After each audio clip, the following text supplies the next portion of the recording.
Hi, Nikki. Thanks for that. Yes, it's day 13 of the Olympic Games. They're almost over. I can't bear it. I want at least another month more of it, please. 27 gold medals to be won today.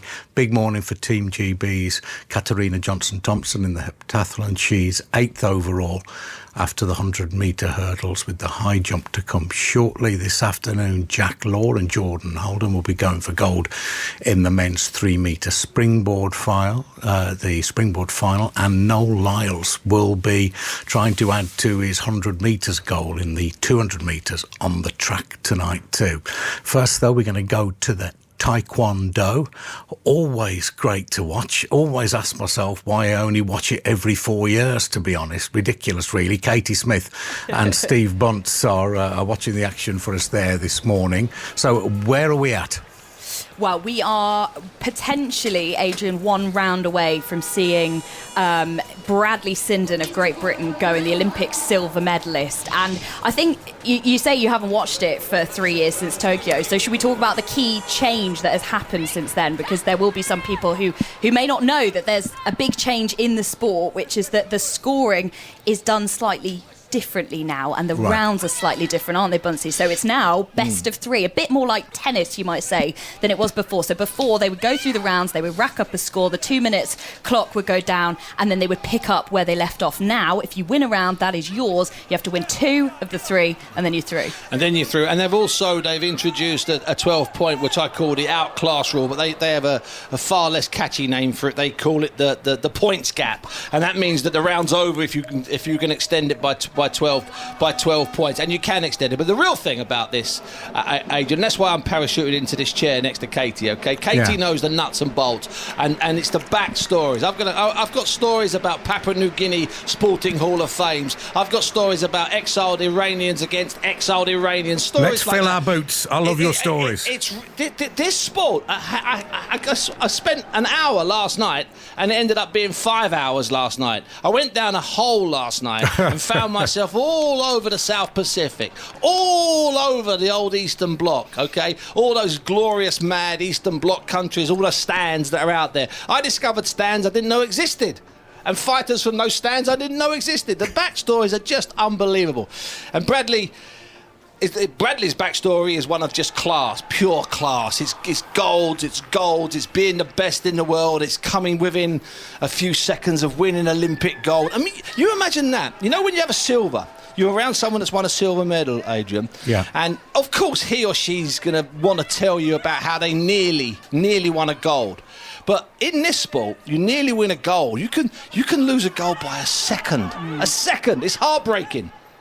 It is, and even though, as I've said, I haven't watched it for 3 years, and I've got limited knowledge, within the next 10 minutes, I'm sure I'll be becoming furious with a refereeing decision. Quite absolutely. Convinced they've got it entirely wrong. Just to really excite you, Adrian, whet the appetite, we have VAR in Taekwondo as well. Nice long breaks, I hope, that go on forever. You know the crazy thing is 2-minute rounds, yeah? But yeah. I'll whisper this to you now, because Katie and I know this. The rounds don't last 2 minutes. They last a lot longer, my friend. Go on. No, I was going to say we should talk about the Bradley Sinden story, and Buncey's kind of alluded to it there. But this was the guy to beat coming into Tokyo. He was a name not that many people had heard of, but the year before, 2 years before actually, with COVID, 2019, he became the first British man to become the world champion. He went into Tokyo with so much confidence, made it fairly serenely through to the final, and he was up against a guy from Uzbekistan, Rashitov, and he was beating him until the last 8 seconds of that final round, where a kick to the head, and you see some stunning moments, legs off the ground, spinning kicks, and that was gold taken away from him. And he said now, since then, these last 3 years, that has been his laser focus aim, and now it all comes to today. It all comes to today, and we watched Rashitov a little bit earlier on. And when I say dismiss, when I say show arrogance, it was pure swag. He was fighting against a Hong Kong qualifier who had to qualify, I think, at 8:45 this morning, which is an ungodly hour for anybody to be in a fight, unless you're coming home, not going out, if you don't mind me saying so. And so he won his qualifier this morning. So from Hong Kong, they had an Olympian. He got in the ring, and out came Ulubek Rashitov. And at this arena, I forget the name of it, but it's this glorious arena. They walked down these stairs. It's ornate. It's fabulous. And he walked to the ring like a gladiator, like a homecoming hero, Rashitov. And he just ruined the man from Hong Kong with an absolute swag, almost yawning as he left the mat. And I like a little bit of swag in my taekwondo fighters, Adrian. I like that a lot. Well, if I'm not very much mistaken, we've just had a VAR check where one of the coaches came on, bowed and presented a red card. So it's VAR with a little more respect and a little more ceremony, I would say. So this is a sport that is all about performance. It's about the occasion, isn't it? But it's about deep respect for one another, for the referees as well. And so the coaches come over. They have a card. It's either red or blue, depending on which side of the mat they are sitting. They bow. They give it to the referee, and they tell them what they are challenging. It's civilised. I mean, apart from the kicking in the head and the kicking in the trunk and the flying spinning kicks to the face, apart from that, it's really civilised. One other thing, keep your eyes out. I know we're on radio, but if you have got a screen there, have a little look and keep your eye. And I noticed this in the judo, and Chappers thought I was winding him up. And then he started to notice it. The referees at these events, whether they're men or women, are really getting in on the act. They're really building their roles. And I saw you just look there. Katie just looked at the screen, and I saw that look in her eyes. I went, oh yeah, there's a female referee here, and she's really giving it some. There was a female referee in the judo, and she was really giving it some. So we might need an extra person, an extra voice in here, because we might actually be doing a three-way commentary: the two fighters and the referee. Now I like that. I like my referees to have a little bit of character. I like it an awful lot about this morning, as you can tell. Yeah, they've got to be sort of quite snake-hipped and nimble, the referees, to get around here. They're almost doing as much movement as the competitors. Bingo. We like it. Okay, we do like it. We'll be back with you shortly. We're just going to go off to the athletics at the Stade de France. Catherine Merry and Alison Kirbysley are there. Where are we at the Stade de France? Oh, we're in the thick and fast of it as always, Adrian. Bunsey likes swag. There's lots of swag going on here this morning in the sunshine. Katarina Johnson-Thompson has started really well in her assault of her first ever heptathlon medal. She's won the world title twice, but never a medal at the Olympics. But she got a season's best, Adrian, in the hurdles earlier. She's warming up to our right, the first bend here on the purple track at the Stade de France in total shade, and she's putting her run-up down along with her British compatriot Jade O'Dowda for the second event of that. And very shortly we've got the sprint relays to come. That's when the swag really comes out in terms of the sprinters who love a bit of action, as we know, and a bit of showtime. So yeah, Britain have got men's and women's team coming up in the qualification for that as well. So remind us with Katarina, which are her strong suits and which are her less strong suits? Well, we're just moving into one of the strongest events that she has, the high jump. This is where she really makes her mark and puts a gap between the rest, and basically all of her counterparts have started well, but that season's best has given her a bit of a buffer on the likes of Anna Hall, who finished behind her in the World Championships, but she is a very, very talented young American, finished in silver medal behind her at the World Champs, as I said, in Budapest. And Anna has had her fair share of injuries, so just like Katarina Johnson-Thompson, it's kind of the unknown with a lot of these multi-eventers, Adrian, because, you know, as you remember, I'm sure way back in Sydney in 2000 with Denise Lewis, you know, they come out and they're kind of patched together with tape and everything else because they're always carrying injuries. But you know, it's such a brutal event, the heptathlon and the decathlon, two multi-events where you've got two grueling days. But like I say, they've put the hurdles behind them. They're all now just starting. She's in the B pool. There's two high jump beds adjacent to each other with the kind of A pool, the high jumpers that are not quite as good, and the B pool, which is where we see all of the medal hopes, the likes of Nafi Thiam, one of the greatest ever, double Olympic and double world champion. She's the one that we're all watching. She's the one that there's only Katarina Johnson-Thompson has ever beaten her in a major championships. And we came in this morning, didn't we, Kath, in amongst many, many Belgian fans, hoping for greatness from the GOAT, the greatest of all time. She's not got the world record, but she's very, very talented, Thiam. Who else do we need to worry about other than the Belgian? Anna Hall from the USA, she's good. She should be challenging for a medal as well. And in terms of the next event, as you say, what are her strong points? What is KJT good at? At her best, your high jump, Adrian, 198, but Nafi Thiam is a 2-metre jumper. It's really swings and roundabouts, isn't it? Do you know what I mean? I think you'll ask most multi-eventers, and it'll be like, they don't really want to be outstanding at one event, obviously 7 for the women and 10 for the men in the decathlon. They just want to be really good at them all rather than outstanding at one. But no, this is a battle. Belgium, Katarina Johnson-Thompson's in there, Anna Hall of the USA, we've got Anouk Vetter of the Netherlands potentially. So yeah, there's a lot of challenges for KJT, but she's always had problems at the Olympics. She didn't finish the Tokyo Olympics 3 years ago with a calf injury, so this is the one she wants. She wants an Olympic medal in her cabinet when she takes it back to her house, and so far so good in the early stages.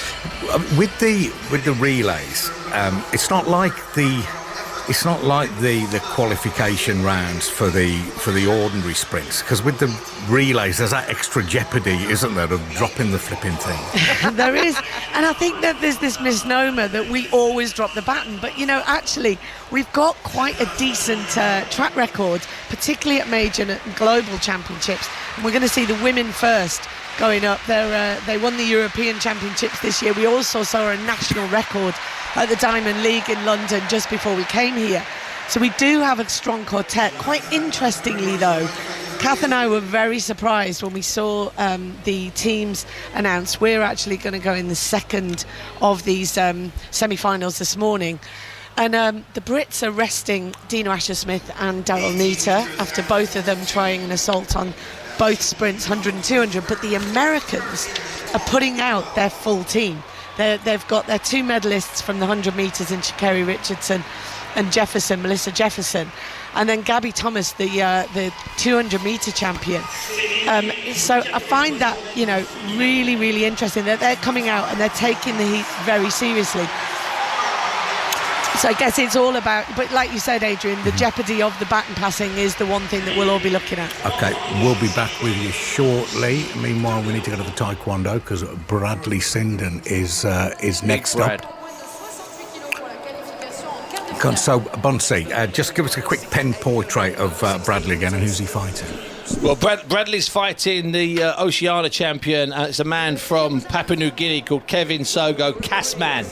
And Kevin Sogo Kasman doesn't have an awful lot of World or Grand Prix experience, and Bradley does have a lot of World and Grand Prix and World Championship and Olympic experience. As we said, he was a few seconds, 8 seconds away from winning gold in Tokyo. It was 3 years ago, but we still say 4 years ago. And he starts as a heavy favourite here. He is, if I'm not mistaken, the number 2 seed. But there is an argument on account of being world champion ETC that he should be, in fact, the number 1 seed. But he's the number 2 seed because the man who's the number 1 seed is the reigning Olympic champion, the man that deprived him and broke his heart and Taekwondo fans' heart back in Tokyo. And that was the arrogant Uzbek, but we like him, don't worry, Ulabek Rashitov. We're going to be live. We're going to have proper Taekwondo, Adrian. We're going to have Bradley Sinden. We're not on the radio, not live from his house, not live from his mother's living room. No, we're going to have him on the mat, my friend, in Paris. Fantastic. I'm looking at the referee now as well, because we like to see some movement on that kind of dance floor they've got going there. It's a great spectacle. I often say, Bunsey, about football, what drives you mad about football is that the best team on the day doesn't necessarily win. Unlike most sports. Now, with Taekwondo, is that slightly true of Taekwondo, that you can not exactly get a lucky shot in at the end, but you can do something at the end to change everything? Absolutely. We've seen world number ones and super hot favourites crash out. Jade Jones did it in the last Olympics. You know, it was just a case of sharp in the morning, Jade walked through, sharp in the afternoon, walked through to the final, performed fairly well in the final and get the goal. She crashed out in the very first contest. And there is an awful lot of jeopardy here. You have a bad... If Bradley were to have a bad 6 minutes in theory, or a bad 4 minutes, then he'd be out. He'd be packing his bag. He'd be at Charles de Gaulle by lunchtime. Great. It's that simple. I was just starting to relax and enjoy it, and now I've got to get all tense again. Never relax. Katie, take us through it. The jeopardy is huge. It could be a mega day. It could be 4-5s for Bradley Sinden, or it could be over in the next couple of minutes. He's the man in red. He is the world champion, the Olympic silver medalist, up against the man in blue from Papua New Guinea, Kevin Sogo Kasman, the 15th seed, so technically the second lowest ranked fighter here. And Bradley Sinden is on the board already. So we have this 2-minute round to start us off. He got in a kick to the body, so that is 2 points. We'll run you through all the scoring as we can, but this is so quick, it's so pacey and ferocious, the power is unreal, the flexibility is next to none, and it just flies by. Already 20 seconds. And you can tell he just looks that much calmer, Bradley, and maybe it's because we know he's the world number 2 and the reigning world champion, and we know that Kasman is basically an outlier when it comes to taekwondo terms, but he just looks calmer. You know, if you watch sport, no matter what you do, you know when someone's good. You know what I mean by that? You sense it, Katie, don't you? And you sense that he is class. He has an aura, doesn't he? And he is a confident guy, but he said it was a vital lapse in judgment that cost him the gold 3 years ago. Now, we are just having a pause here. As we said, always a pause. It pause looks number one. Looks like a shot to the face, or he's been bashed a little bit, has Kasman in blue from Papua New Guinea. Looks like his lip, Katie. It looks like if any blood comes out on that. Because they're not allowed to kick each other in the face, are they? There is a lot of ancient rituals. At that. They stop at that, yeah. So the key difference here from Tokyo is that we now are fighting best of 3. So before, you accumulate your scores through the 3 rounds, whoever finished with the highest score would win. Now this is a change from World Taekwondo to encourage really front foot fighting. Yeah.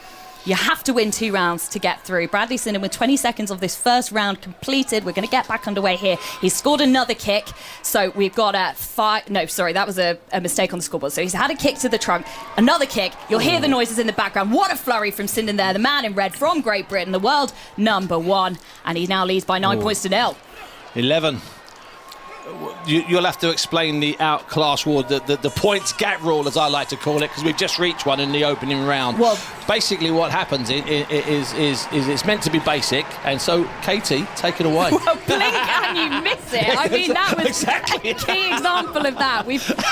Bradley Sinden fought 30 seconds there of his 2-minute round, and he unleashed this flurry of ferocious kicks, punches. He takes his score out to 12 points, a variety of different moves he showed there, and he takes that round. So essentially, if you win by a 12-point gap, that round is yours. So he's now a round away from the quarterfinals. And it could be just 30 seconds away, because he's fighting, he's kicking, he's punching, he's balancing, it just looks like he's outclassing the man for Papua New Guinea, and that's understandable. You know, he's in as the 15th seed. The number 16th seed is the man from Hong Kong who had to come through qualifying earlier this morning, if I'm not mistaken. And in all fairness, that was quite a brutal kick to the head. It wasn't intentional. He turned himself away, Kasman. He turned into Bradley's foot. Not something you want to do against a man that weighs nearly 11 stone. And this is a real redemption tale for Bradley Sinden as the second round gets underway now, and he'll be looking to make light, quick work as the man in blue from Papua New Guinea, Kasman, just has to walk away. Another clocking kick to the head, a second from Sinden, and suddenly he's 6 points to 3 up. So the Papua New Guinea fighter got a kick in there as well.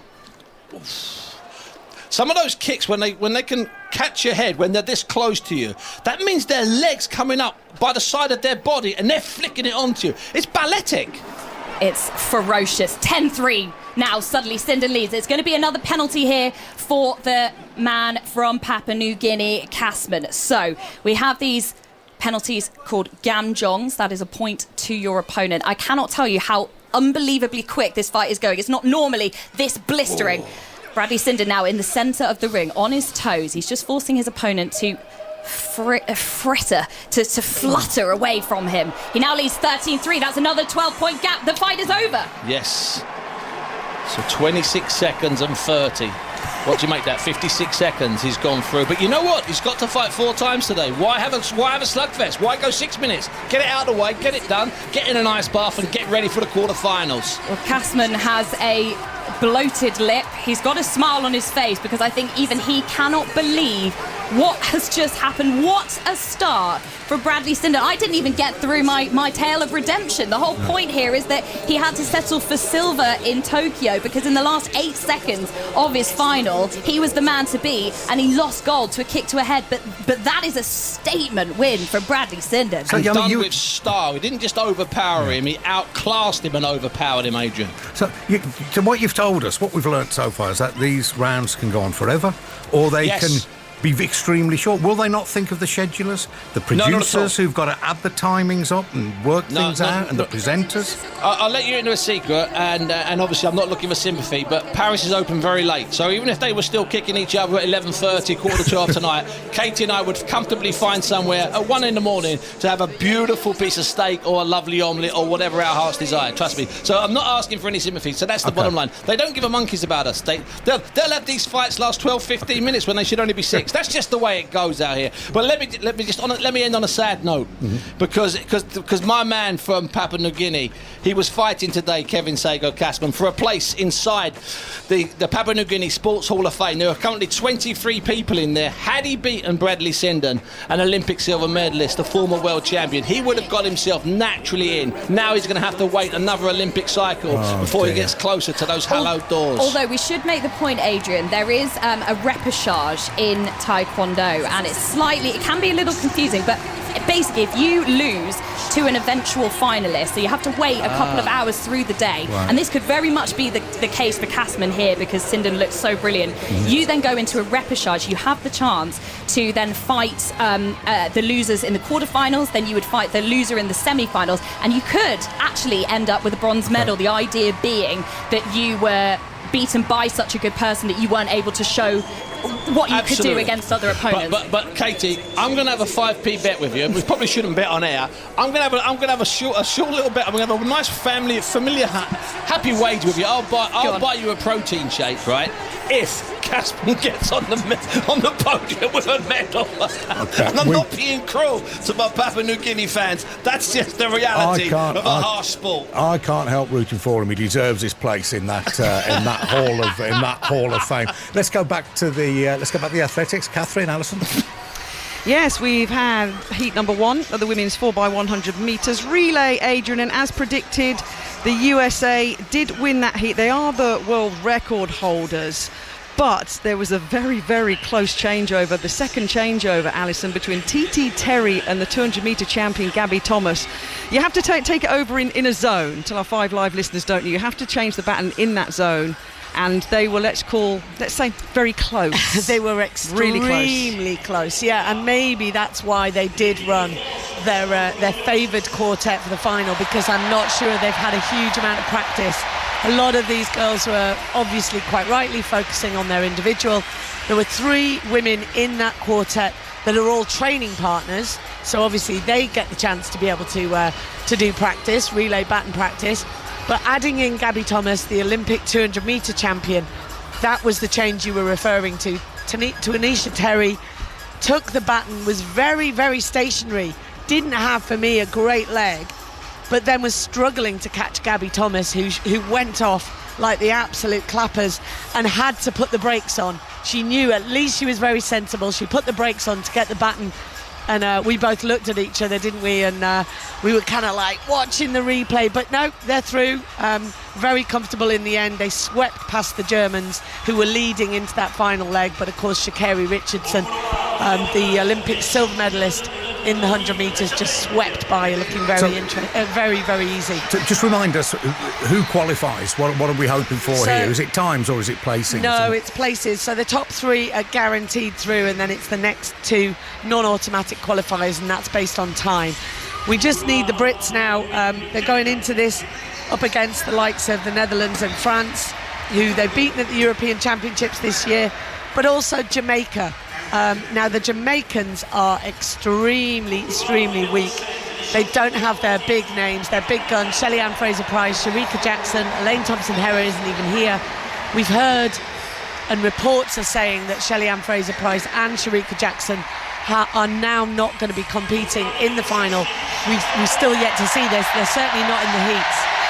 There's a loud roar now around the Stade de France. This is heat number 2 of the women's 4x100 metres relay. The USA, Germany and Switzerland automatically through as it stands from heat number 1.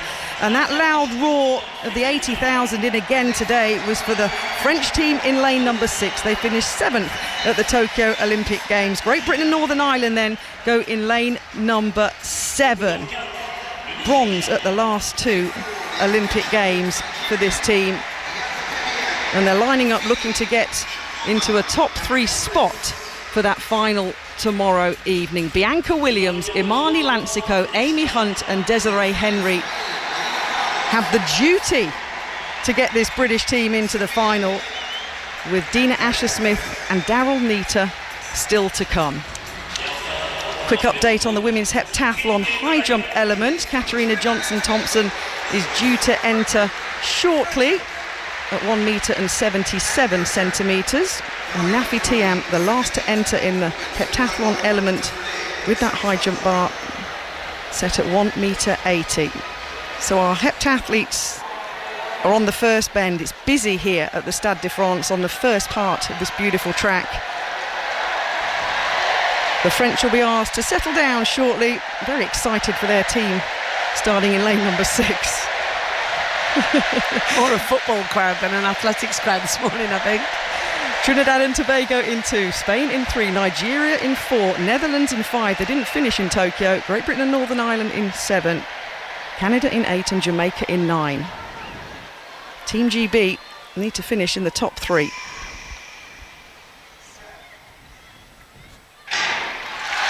So it's a clean start and the British team moving nicely. Bianca Williams, a semi-finalist in the 200 metres, is moving very well indeed, as are France on the lane inside them. That's a good change from the British team. Imani Lansico down the back straight. She's absolutely flying. She's past the Canadian team, but the French are having an absolute stormer here. The second changeover is done.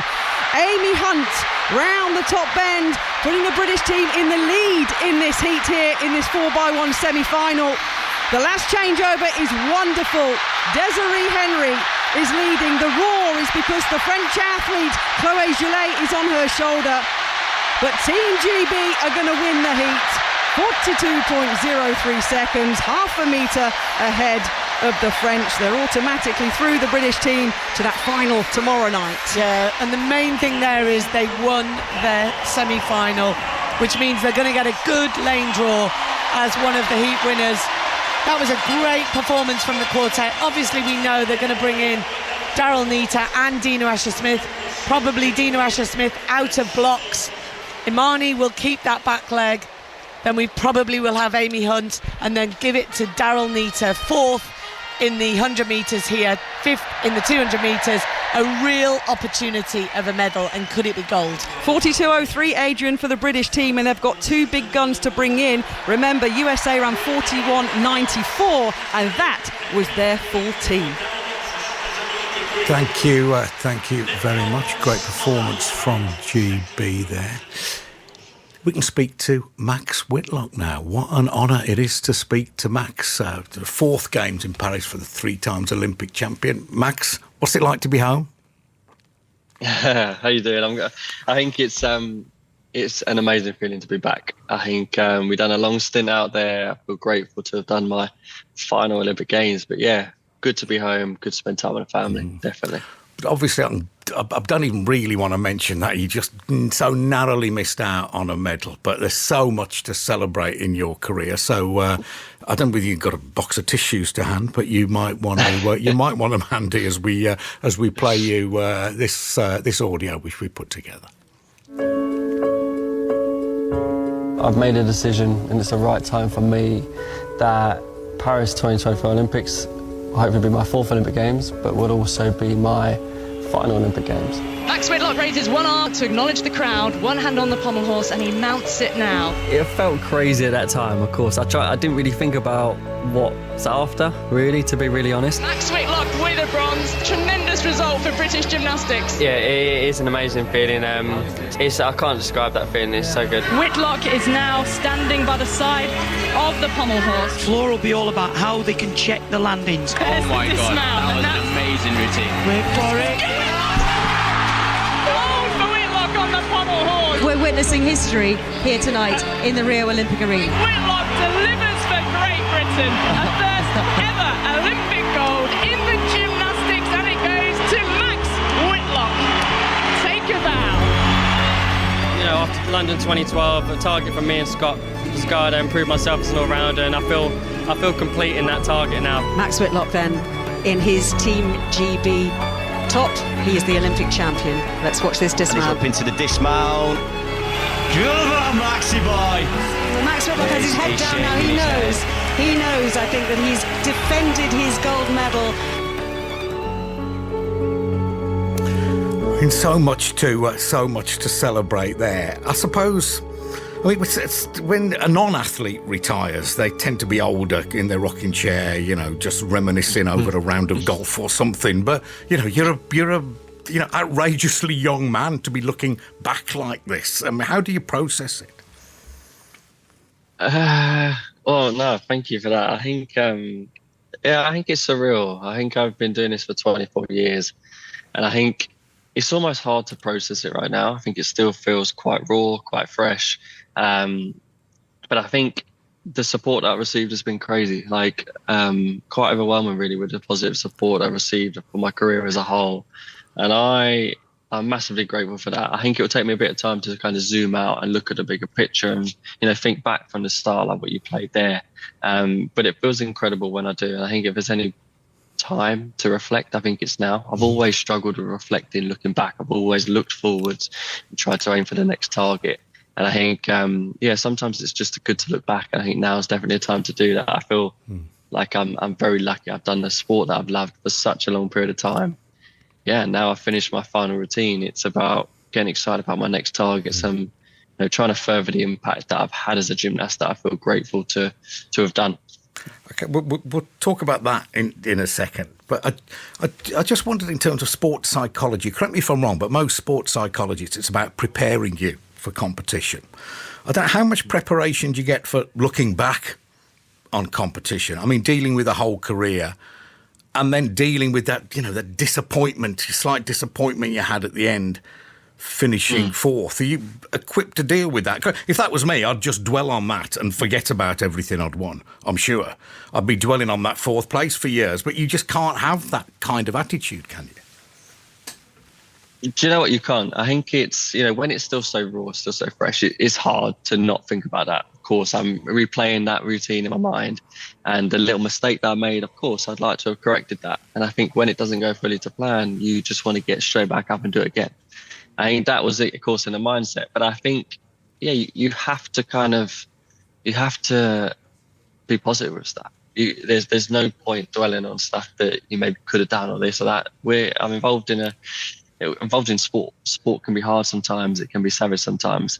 But I can look and think, do you know what? If I take it back to London 2012, an absolute dream for me was I wonder if one day I'll be able to hold my own Olympic medal. And I didn't know how possible that would even be, just one. I feel so grateful that I've got 6 today and I've done 4 Olympics. So I feel, I'm very lucky.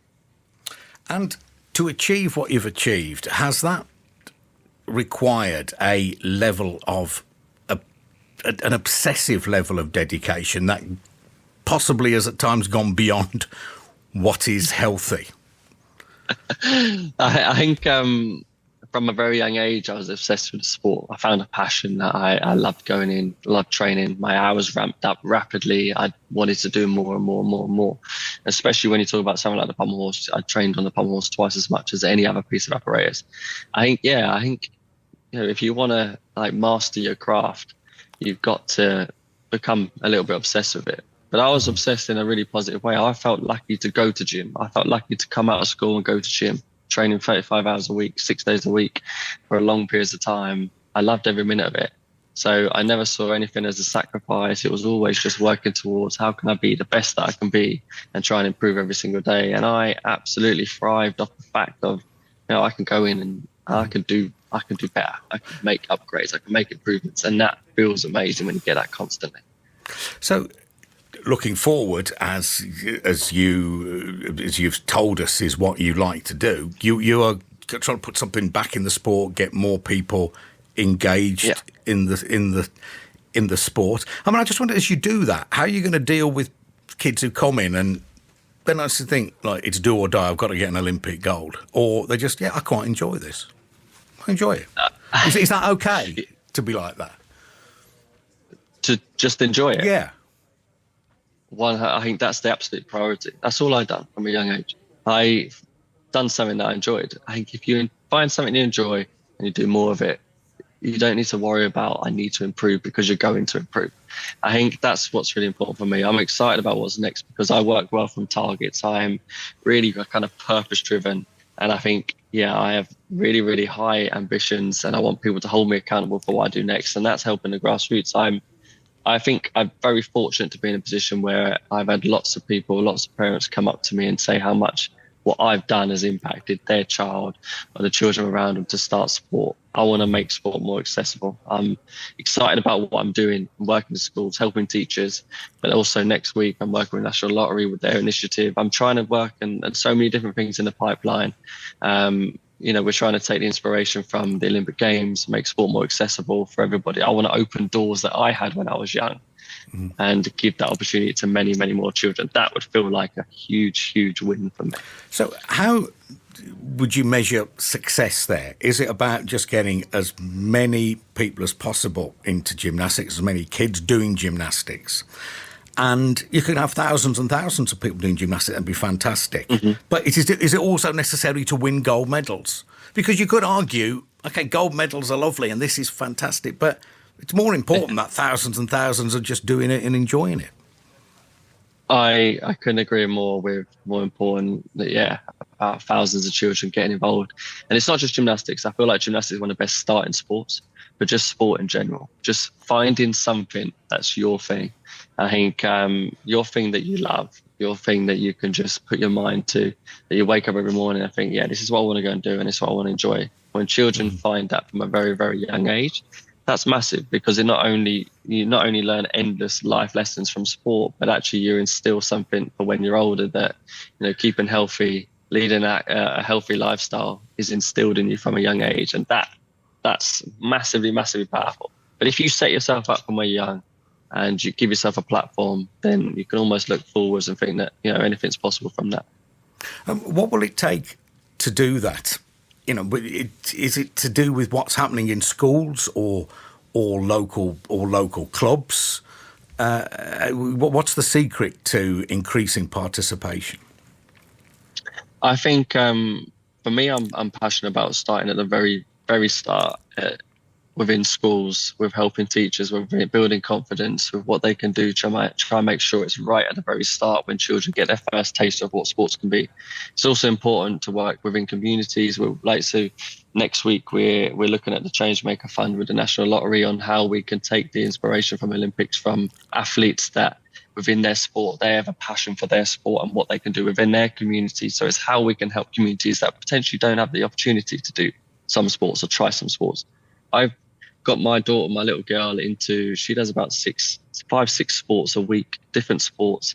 I think the most important thing is just trying new stuff. If you don't try, you'll never know. I think the opportunity to try as much as you possibly can opens endless doors.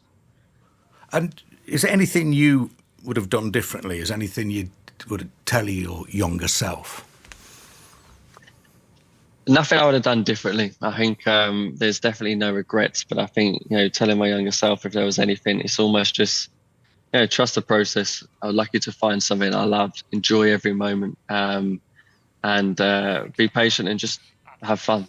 I think I truly, truly believe I'm one of those people that believes, because it worked for me, that if you find something that you enjoy and you do more of it, and you're going to achieve what you set out to do. There's no doubt that you're going to get better, you're going to improve. And that's why I think, there's no harm in trying. I think that's why I went for Paris. I could have easily stopped and saw that as quitting after Tokyo, but I wanted to give myself every opportunity possible. Trying is always the way forward.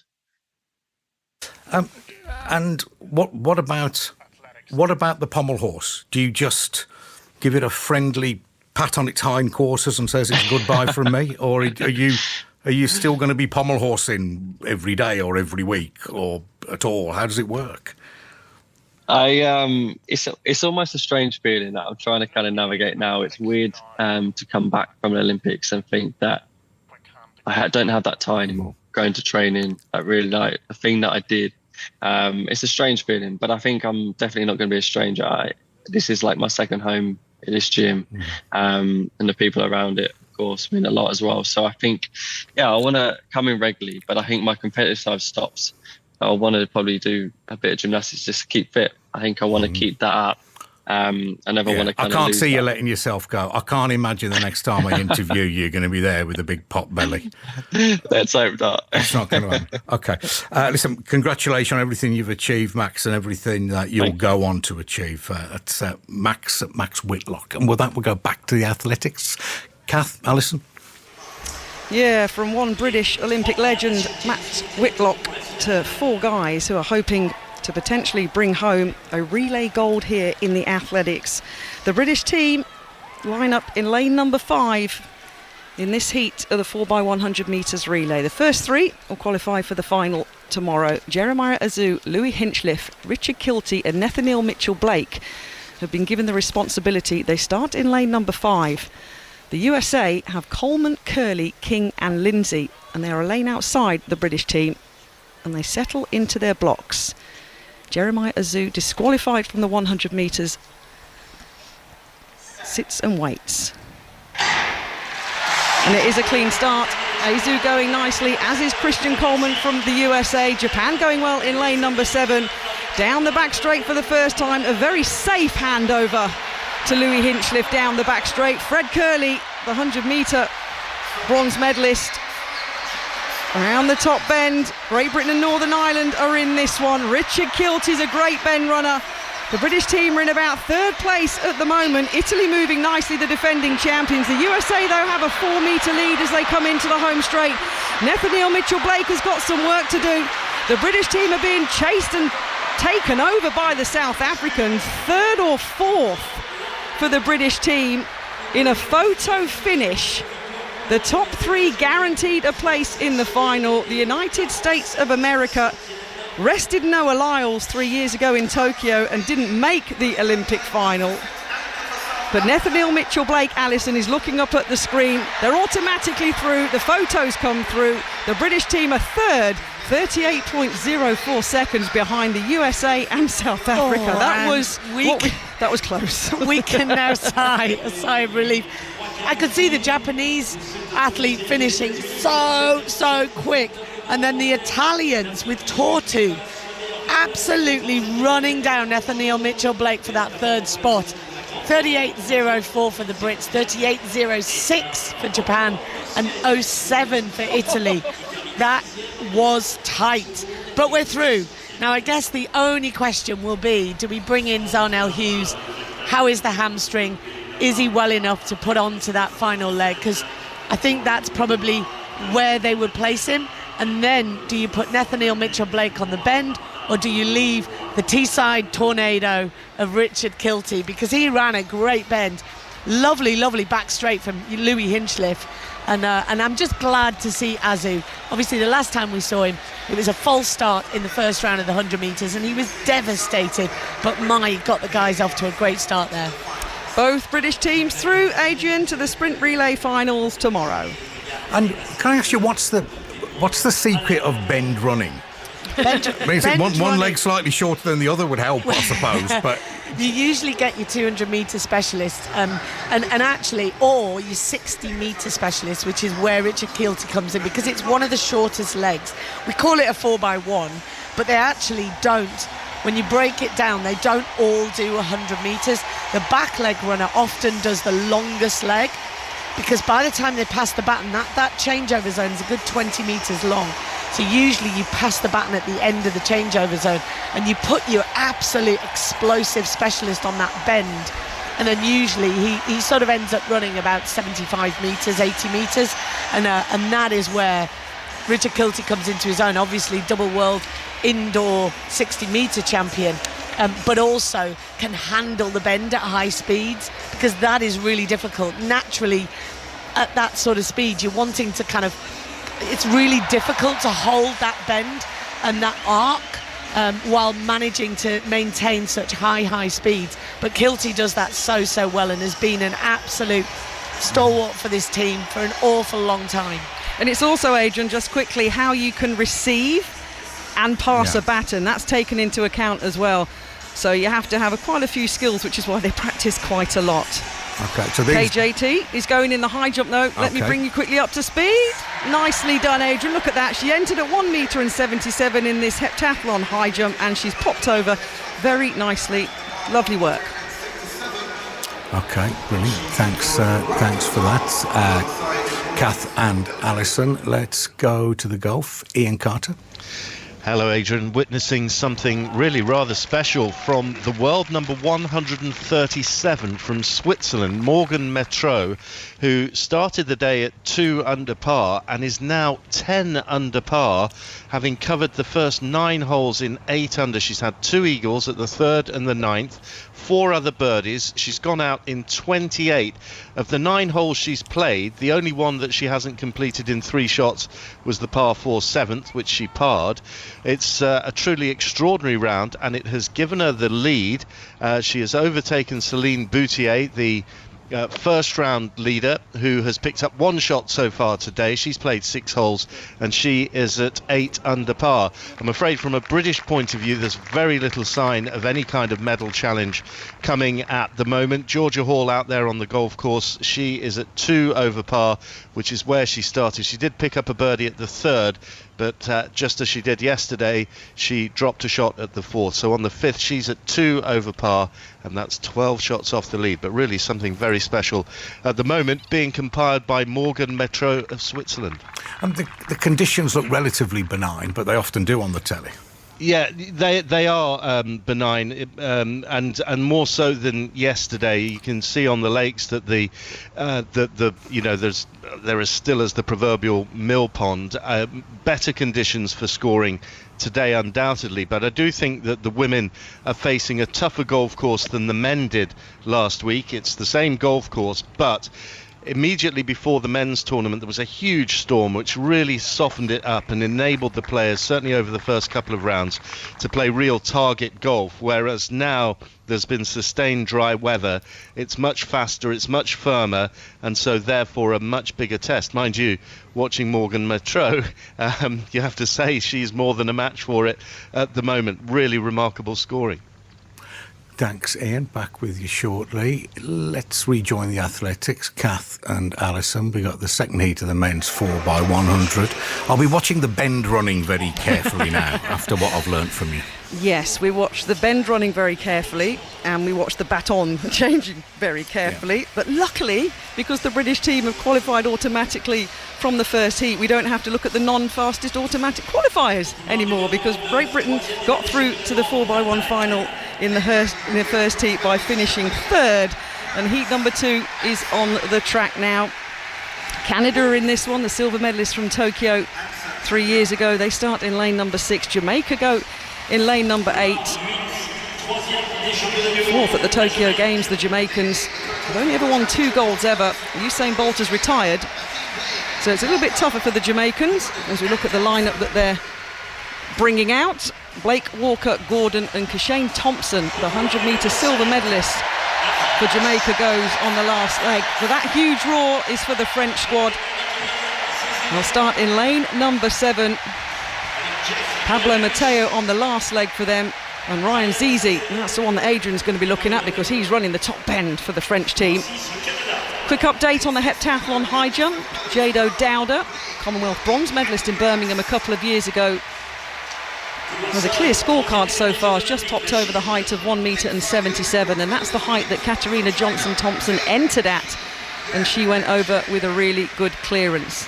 American Shari Hawkins, a medal favourite potentially from the USA, has no heighted, so that's 1 less in the women's heptathlon for potentially Katarina Johnson-Thompson to worry about. Full lineup then for heat number 2 in this men's sprint relay. Liberia go in 2, Brazil go in 3. Ghana starting 4. They were disqualified from the Tokyo Olympic final 3 years ago. People's Republic of China took a bronze medal, though, in Tokyo in those delayed games. They go in 5. Canada in 6. France in 7. Jamaica in 8. And Germany in 9. Andre de Grasse, the Canadian who failed to make the men's 200-metre final, the defending champion, not in the form that he was. To be fair to the experienced Canadian, he brings home, hopefully, the Canada team in lane number 6. So the loud music roars around the Stade de France. 80,000 in for another glorious morning here on this specially laid track here in Paris. And the French crowd again, Alison. The football crowd are back. But they're getting very good, though, because they do now actually quieten down a lot quicker than they used to over the first few days here in Paris. Here we go then, the British team already through to the Olympic sprint final. Who's going to join them?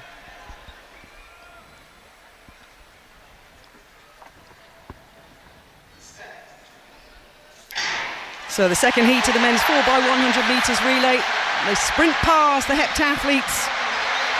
And Jamaica moving nicely in lane number 8, as are the French in lane number 7. And down the back straight, Canada going well in lane number 6. This is pretty even, this one. People's Republic of China in the mix. In lane number 5, that was a late changeover by Jamaica. Round the top bend they go. The French in contention with this one. But the Chinese in lane number 5 are storming away. But the roar for the French athlete on the last leg. What a leg! He puts his finger in the air. The French may have come second in that heat, behind the People's Republic of China. But wow! The last leg run by Pablo Mateo of France, holding off Andre de Grasse to finish second. That was a good heat. 38.24 seconds for the Chinese athletes. France, they're happy, they've qualified automatically, and Canada are the third team to go through. Jamaica a fourth, and we'll combine the times, Alison, to see if they've qualified as a non-automatic winning team. The Jamaicans not in an Olympic final? We need to check this ASAP. Wow. I mean, where do you even start? And I don't think they are going to be through, because the Japan 38.06, Italy 38.07. So they're much quicker than Jamaica's 38.45. That is a huge shock. Jamaica are just having a terrible, terrible sprint championships. The fact that their only gold medal was in the discus last night. Yeah. That's just mind-blowing. I tell you what, though, Canada, I think there might be a few looks, because their change from second leg to third leg was messy. Their change to Andre de Grasse on the final leg, which is why he had a lot of work to do, wasn't great. But the Jamaican changes were so shabby. So yeah, we will wait to see once the officials have completely confirmed that result. But it'll be really interesting to see, because Canada, even Andre de Grasse is looking up at the screen. I think he's wondering. When you say shabby, do you mean suboptimal in terms of performance, or doing something that might get them disqualified? Yeah, just not very slick at all. You can tell the teams that have practiced, you know, and I love listening to Darren Campbell when he talks about a good relay change. And that Olympic winning team from 2004, Darren used to say that they could pretty much do it blindfold. They did so much practice, in the same way that a golfer would do a golf swing and could do it in their sleep. These guys practice, because it's not about having your 4 quickest guys. It's about having, it's the baton that's getting timed, and it's getting that baton round as quick as possible. So having some slick changes, and we're just watching the replay now. I'm pretty certain Jamaica. Yeah, Adrian, Messi thinks school sports day, but maybe just a little bit better there from the Jamaicans. That was a horrible top bend change by them.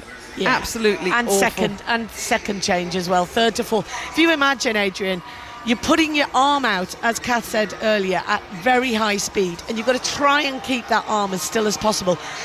And when you don't feel the baton, the natural kind of instinct is to turn. Well, of course, as soon as you turn, your shoulder turns with you. But I So can the imagine, incoming runner's the going- blame game. I can imagine the blame game afterwards, because the one with his arm outstretched is going, I didn't feel it, why didn't you give it to me? And then the one who's giving it to you says, you weren't keeping it still enough, I couldn't get it in. I mean, are these 100%. arguments ever resolved, or do they go on forever? You are so right, Adrian. But the actual responsibility for a sprint relay is the incoming runner. It is their responsibility to shout really loudly, hand, really loud, so then the outgoing runner puts their arm back. But as you say, over the years, I bet they shouted something else when it goes wrong. We've Well, the seen thing some is, arguments. You've I can also tell you. you've also got 7 other teams around you, all shouting "hand" in their language. So it is very loud. And of course, add that to this 80,000 stadium that's full this morning. It is a very, very high pressured. Full speed, it can just go wrong, as we've seen. But yeah, I mean, our teams are both through, and that's all we care about this morning. I've just seen a heptathlete celebrating going over in the high jump, and it's not ours. It's an Australian, so that displeases me, obviously. I don't want to see anyone else happy They're having a other than our blinder. woman. They're actually having a blinder as well. They're ahead of us on the medal table, Australia. But yeah, no, our girls are clear clearances right through from Jade O'Dowda, who came in at 168. She's now waiting her turn to attempt 180, and Katarina Johnson-Thompson a very, very good opening height of 177. But Nafi Tiam, the 2-time Olympic champion, who is a brilliant high jumper, is yet to enter, Adrian. She's coming in at the next height of 1.80 m. So busy on that first bend, but the sprinters have now left the building. OK, back with you shortly. It's time to look at the sport climbing. Maz Faruqi. Oh, you're covering all sorts of different sports, Maz. I admire you. So, sport climbing, where are we at today? We've got the boulder and the lead today. Yeah, so a reminder that obviously in Tokyo 3 years ago, they tried to combine the 3 sort of different disciplines of climbing, and that was something that the athletes involved were quite unhappy about. They said trying to get speed climbers to get their head around boulder and lead, which is together in one discipline at these Paris Games, was like trying to get a 100-metre runner to tackle a marathon. Very, very different challenges, very different approaches. Speed is, and I'm sure you see the pictures, people racing up walls like Spider-Man. I mean, it's so impressive. This, though, of boulder and lead, very different. It's all about assessing your route, much more about problem solving.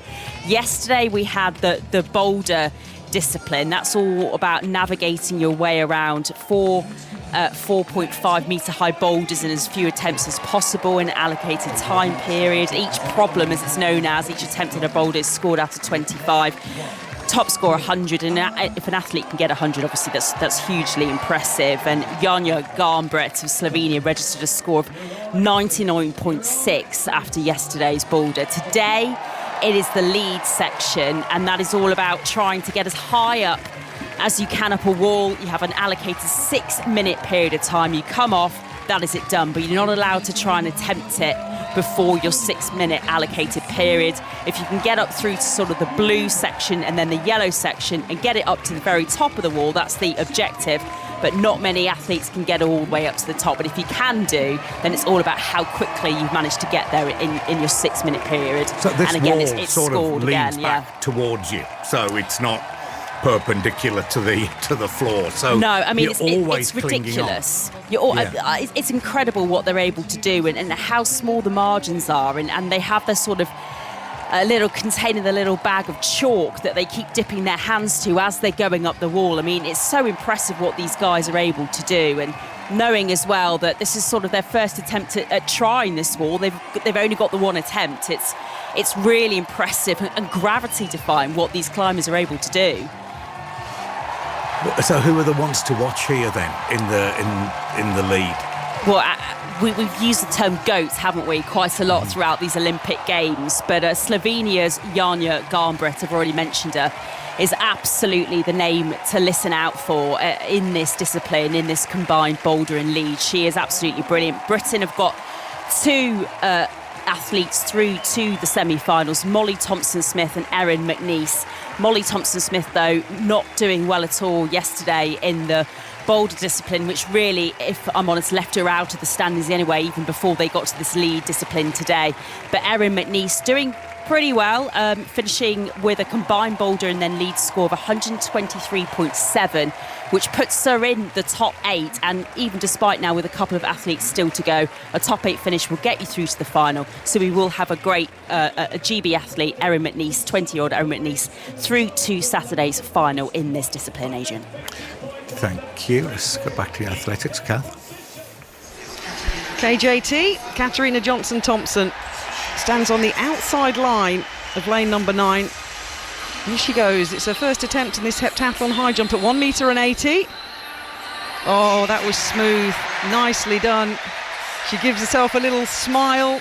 2 long, low plaits is the hairstyle of the 2-time world champion this morning. She pulled out of our Rome European Championships earlier in the season, taking care of herself, but very nicely over 1 metre and 80, as was Nafi Tiam, the 2-time Olympic champion, just a few moments ago.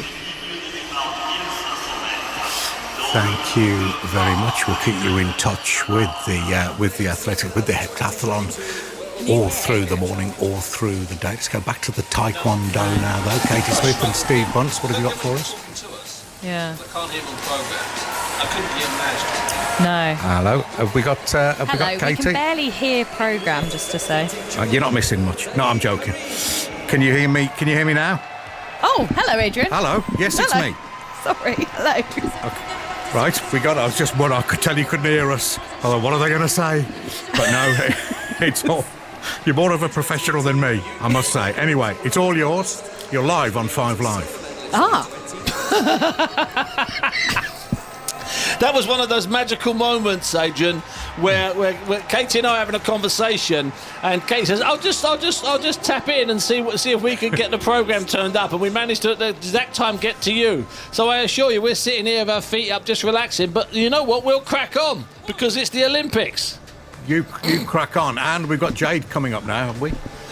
Yeah, she's the fight after this one that we got in front of us just on the octagon mat here at the Grand Palais. She's looking to make history today, Adrian, trying to become the first taekwondo fighter to win 3 gold medals in the sport at the Olympics. Had a heartbreaking loss in the first round 3 years ago in Tokyo. A complete shock to everyone involved. But she says she loves the big stage. She's back here. The crowds are out, so she'll be next on the mat. And who's she fighting? She is taking on a woman from North Macedonia, Miljana Riljic, who is the 14th seed. So that means she is the 3rd lowest ranked fighter here. She's also 10 years the junior of Jade Jones, just 21. She's making her Olympic debut, and she's actually had to come down in weight, Bunsey, hasn't she? Yeah, it's really important because what happens in the World Championships for Taekwondo, there are various weights. So, for instance, in the World Championships, there are 8 different women's weights. But at the Olympics, there are only 4. So she found herself, Riljic, in a situation where she either had to gain a lot of weight or lose a lot of weight, and so she's actually fighting 11 pounds below her fighting weight. And bear in mind, you know, there's no excess flesh on these athletes. They are down to the pound. So to lose 11 pounds is a real slog for her. At the World Championships last year, where she was 17th, and the year before when she was 9th, she was up at 62 kilos. Now she's down at 57 kilos. And I know from my number 1 sport, boxing, when you ask an athlete, a young athlete, especially a 21-year-old woman, to lose 11 kilos, but there again, it's her Olympic dream. I'm just going to put it out there. It's a lot of weight, whereas Jade, she's comfortable. This is where she is. You know, she is there at 57, featherweight in boxing terms, and she's tough. That's her weight. Now, there was some uncertainty of whether she'd be able to compete in these Olympics, wasn't there?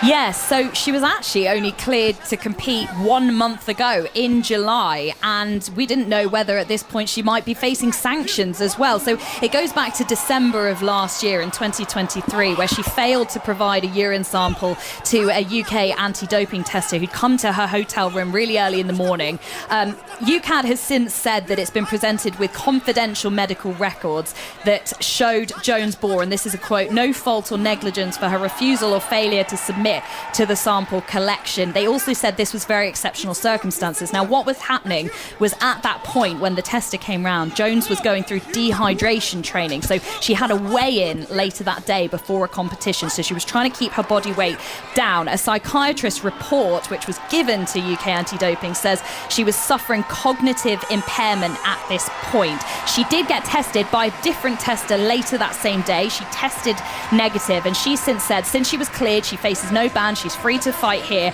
She says, it was a mistake. I didn't grasp the situation. I was stressed and I was panicked. What I understand now is the reason my mistake happened, but also the consequences could have been very different. So there was some uncertainty, but she is here. She's clear to fight. But of course, it has brought about a conversation leading into it. And so it should bring about a conversation.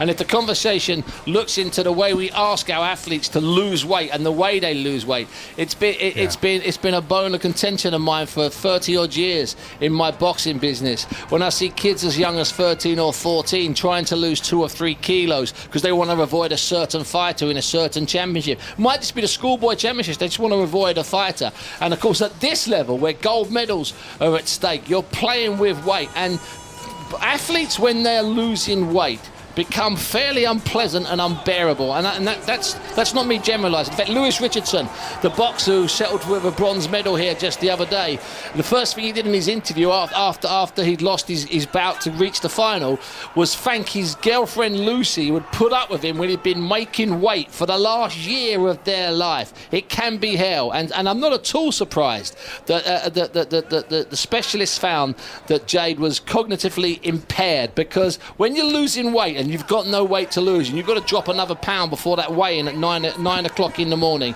trust me, you are really at the edges, the very edges of civility more than anything else. Okay, well, we'll look forward to her taking to the mat very shortly, presumably very nicely hydrated indeed and well prepared for her bout. We've just got time for a news bulletin, so it's just gone 11 o'clock. Let's go there.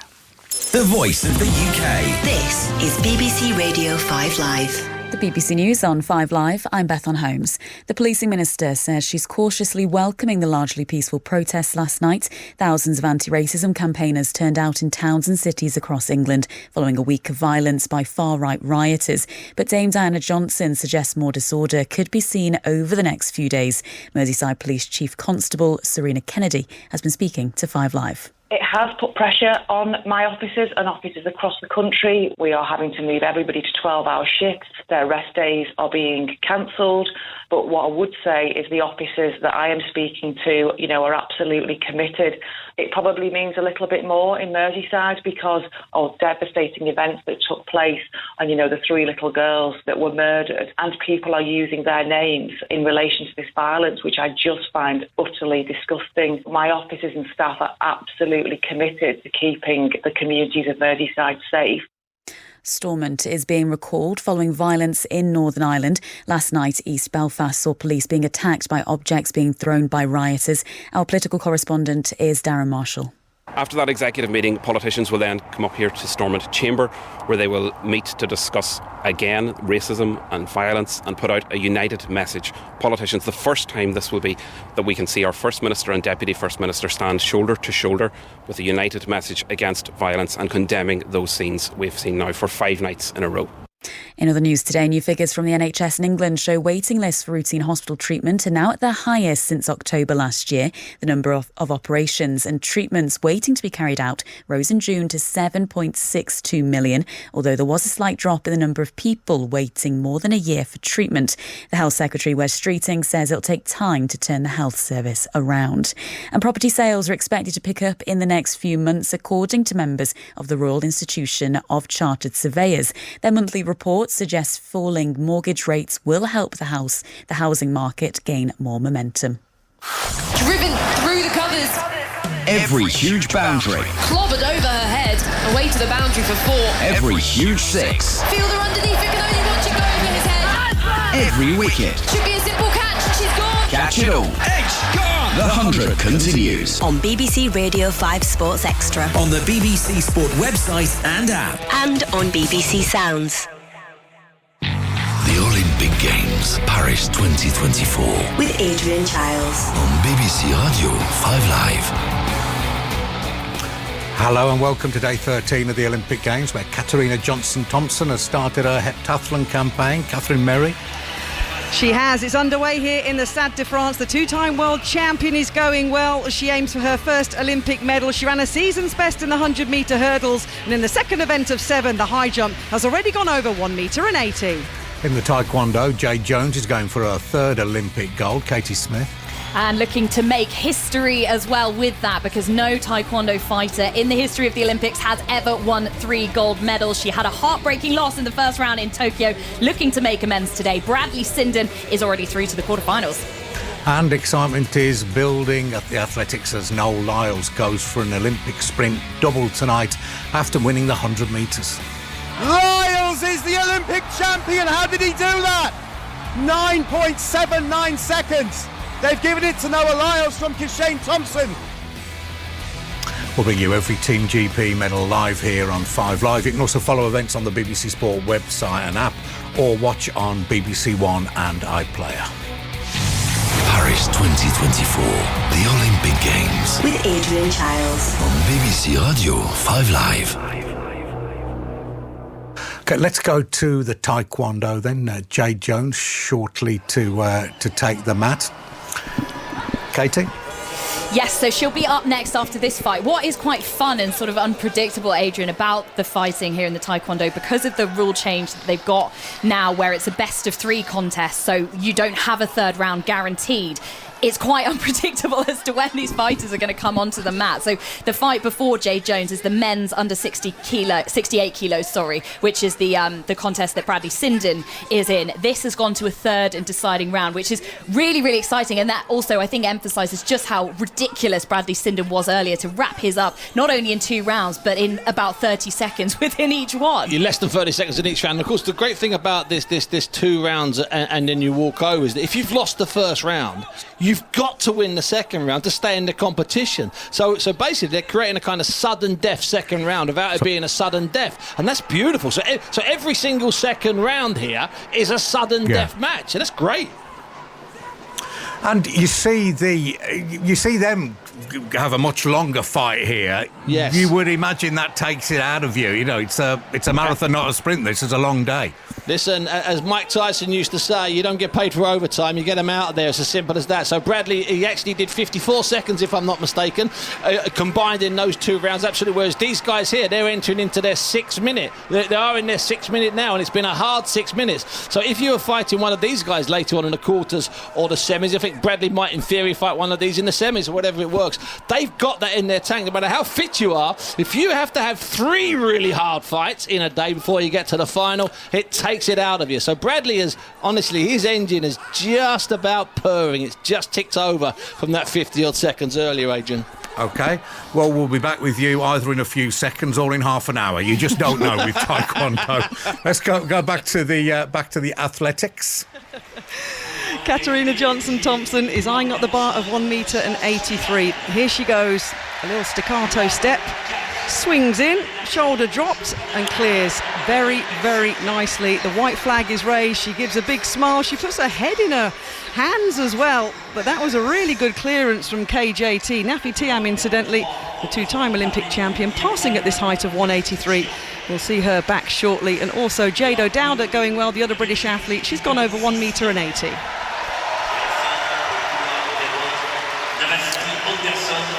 So what are the timings now on this high jump contest? Again, how long's a piece of string? But how does this pan out now, do we think? It's very similar to the taekwondo. It depends how long the athletes stay in. We've got 7 left in the pool that KJT and Jade O'Dowda are jumping in.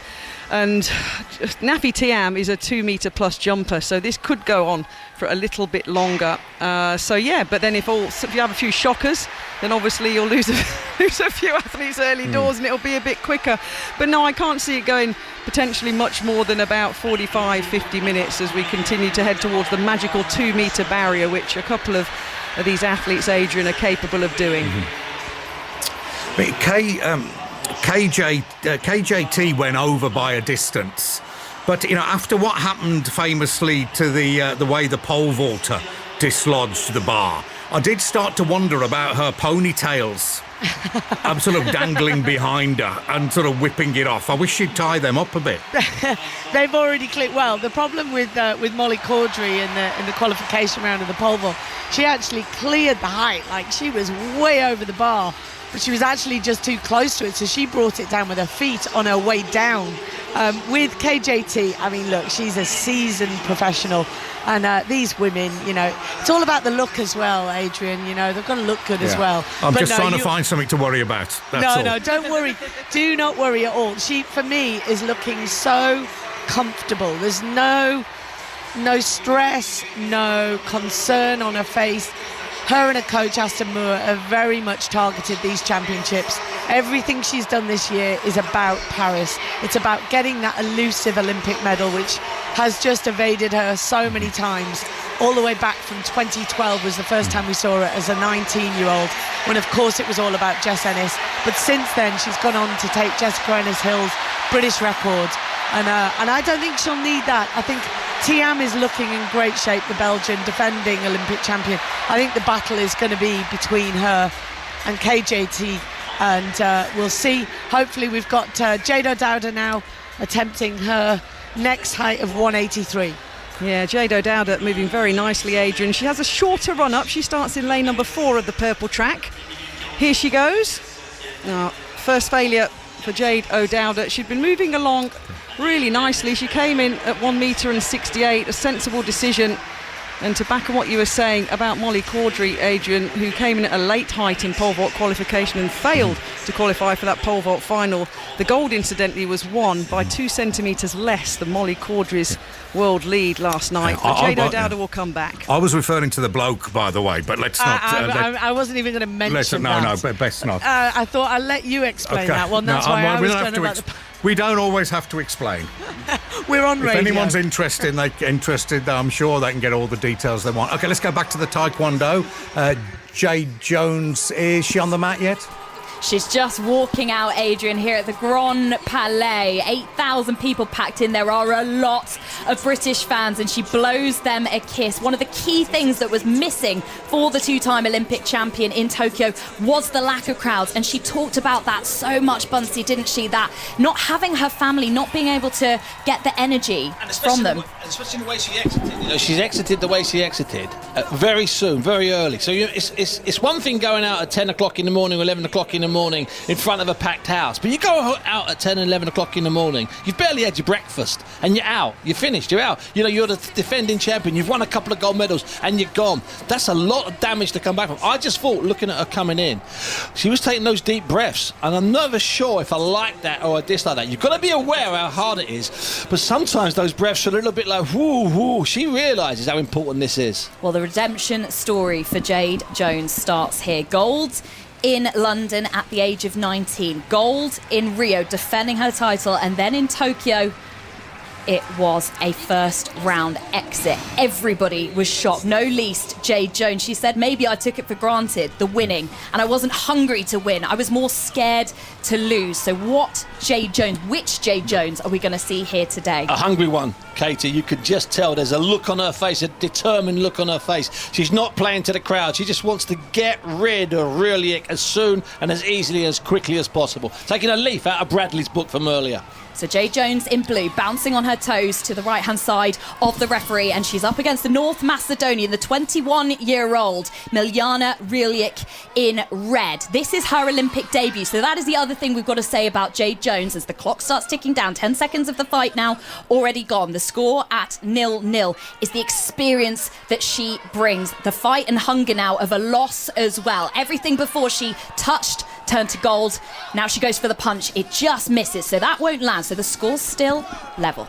All those European championships, world championships, Olympic games, all those Grand Prix, all that experience, this is what should come to bear in a match like this. When you're playing a kid, and I mean that nicely, I'm not being disrespectful to Miljana, you're fighting a young woman that doesn't have anything like your experience. You've got to show your pedigree, you've got to show your class. And Jade Jones is on the board. That is a kick to the body protector of Relic. So that is 2 points to Jade Jones. They can score by punching and kicking. There are sensors in the socks that they are wearing, in their trunk protectors, and in their head guards as well. And what will happen is, with the different levels of ferocity that they kick with, those will be picked up by those sensors. The judges can then add points onto that for spins to those moves as well. But Jade Jones, with 1 minute and 7 seconds of this opening round, leads by 2 points to 0. She's too strong. You can just see she's physically too strong. She hasn't got a lot of respect, and I don't mean that disrespectfully. She's just too strong.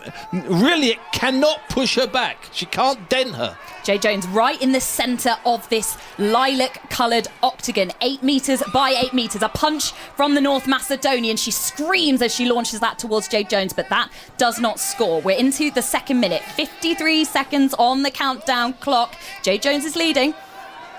And she's forcing her opponent to the outside of the mat. Now, if she can push her out of the bounds of the octagon, she will also pick up what we call a gam jog. It's a penalty. It's awarded against your opponent for doing something wrong. She's pushing her wherever she wants to push it, to be honest with you. What it looks like to me, she's leaving enough distance so that she can land the kicks to pick up the big points, the head kicks, the full trunk kicks. And a big kick to the Good head counter from the women in red from North Macedonia, Miljana Relic, the 14th seed. She gets 3 points here, so she now, in the blink of an eye, leads this contest with 36 seconds in the opening round. Goes for a punch as well. That lands. She leads 4-2 over the two-time Olympic champion.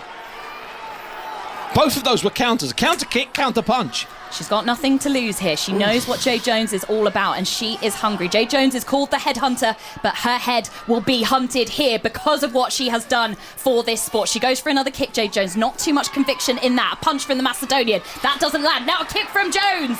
It lands.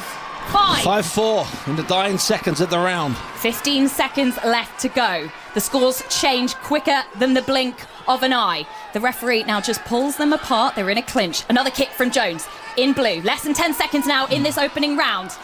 The Macedonian trying to go round the back, kicking backwards. The flexibility to get up to the head is ridiculous. Jones now with a kick, just fending her off. That's a kick to the head. Macedonia leading now. The North Macedonian 7-5. 0.1 seconds of this first round to go. It's going to be a gamjong against her. There's 1 point in it, but there is less than a second. There we go. That is the buzzer of round one. And that gives you, Bunsey, a sense of how quickly it can change. The lead swinging backwards and forth, and crucially, that has gone against Jade Jones. For 70 seconds, Jade Jones was comfortable. She was pushing really back. She was picking her shots. She was looking. If anything, she was maybe headhunting, and that's maybe a bad thing. I know it's her nickname. And then suddenly, she managed to score a kick and a punch, really. Took it over the line. Then Jade came back. And then in the last, 6 seconds, she went in front. Jade is now behind. She's got to win this round. This was me doing that. The jeopardy involved in this sport is brilliant. If you're a neutral. Hell, if you're part of the GB team. So a single elimination. This is the round of 16.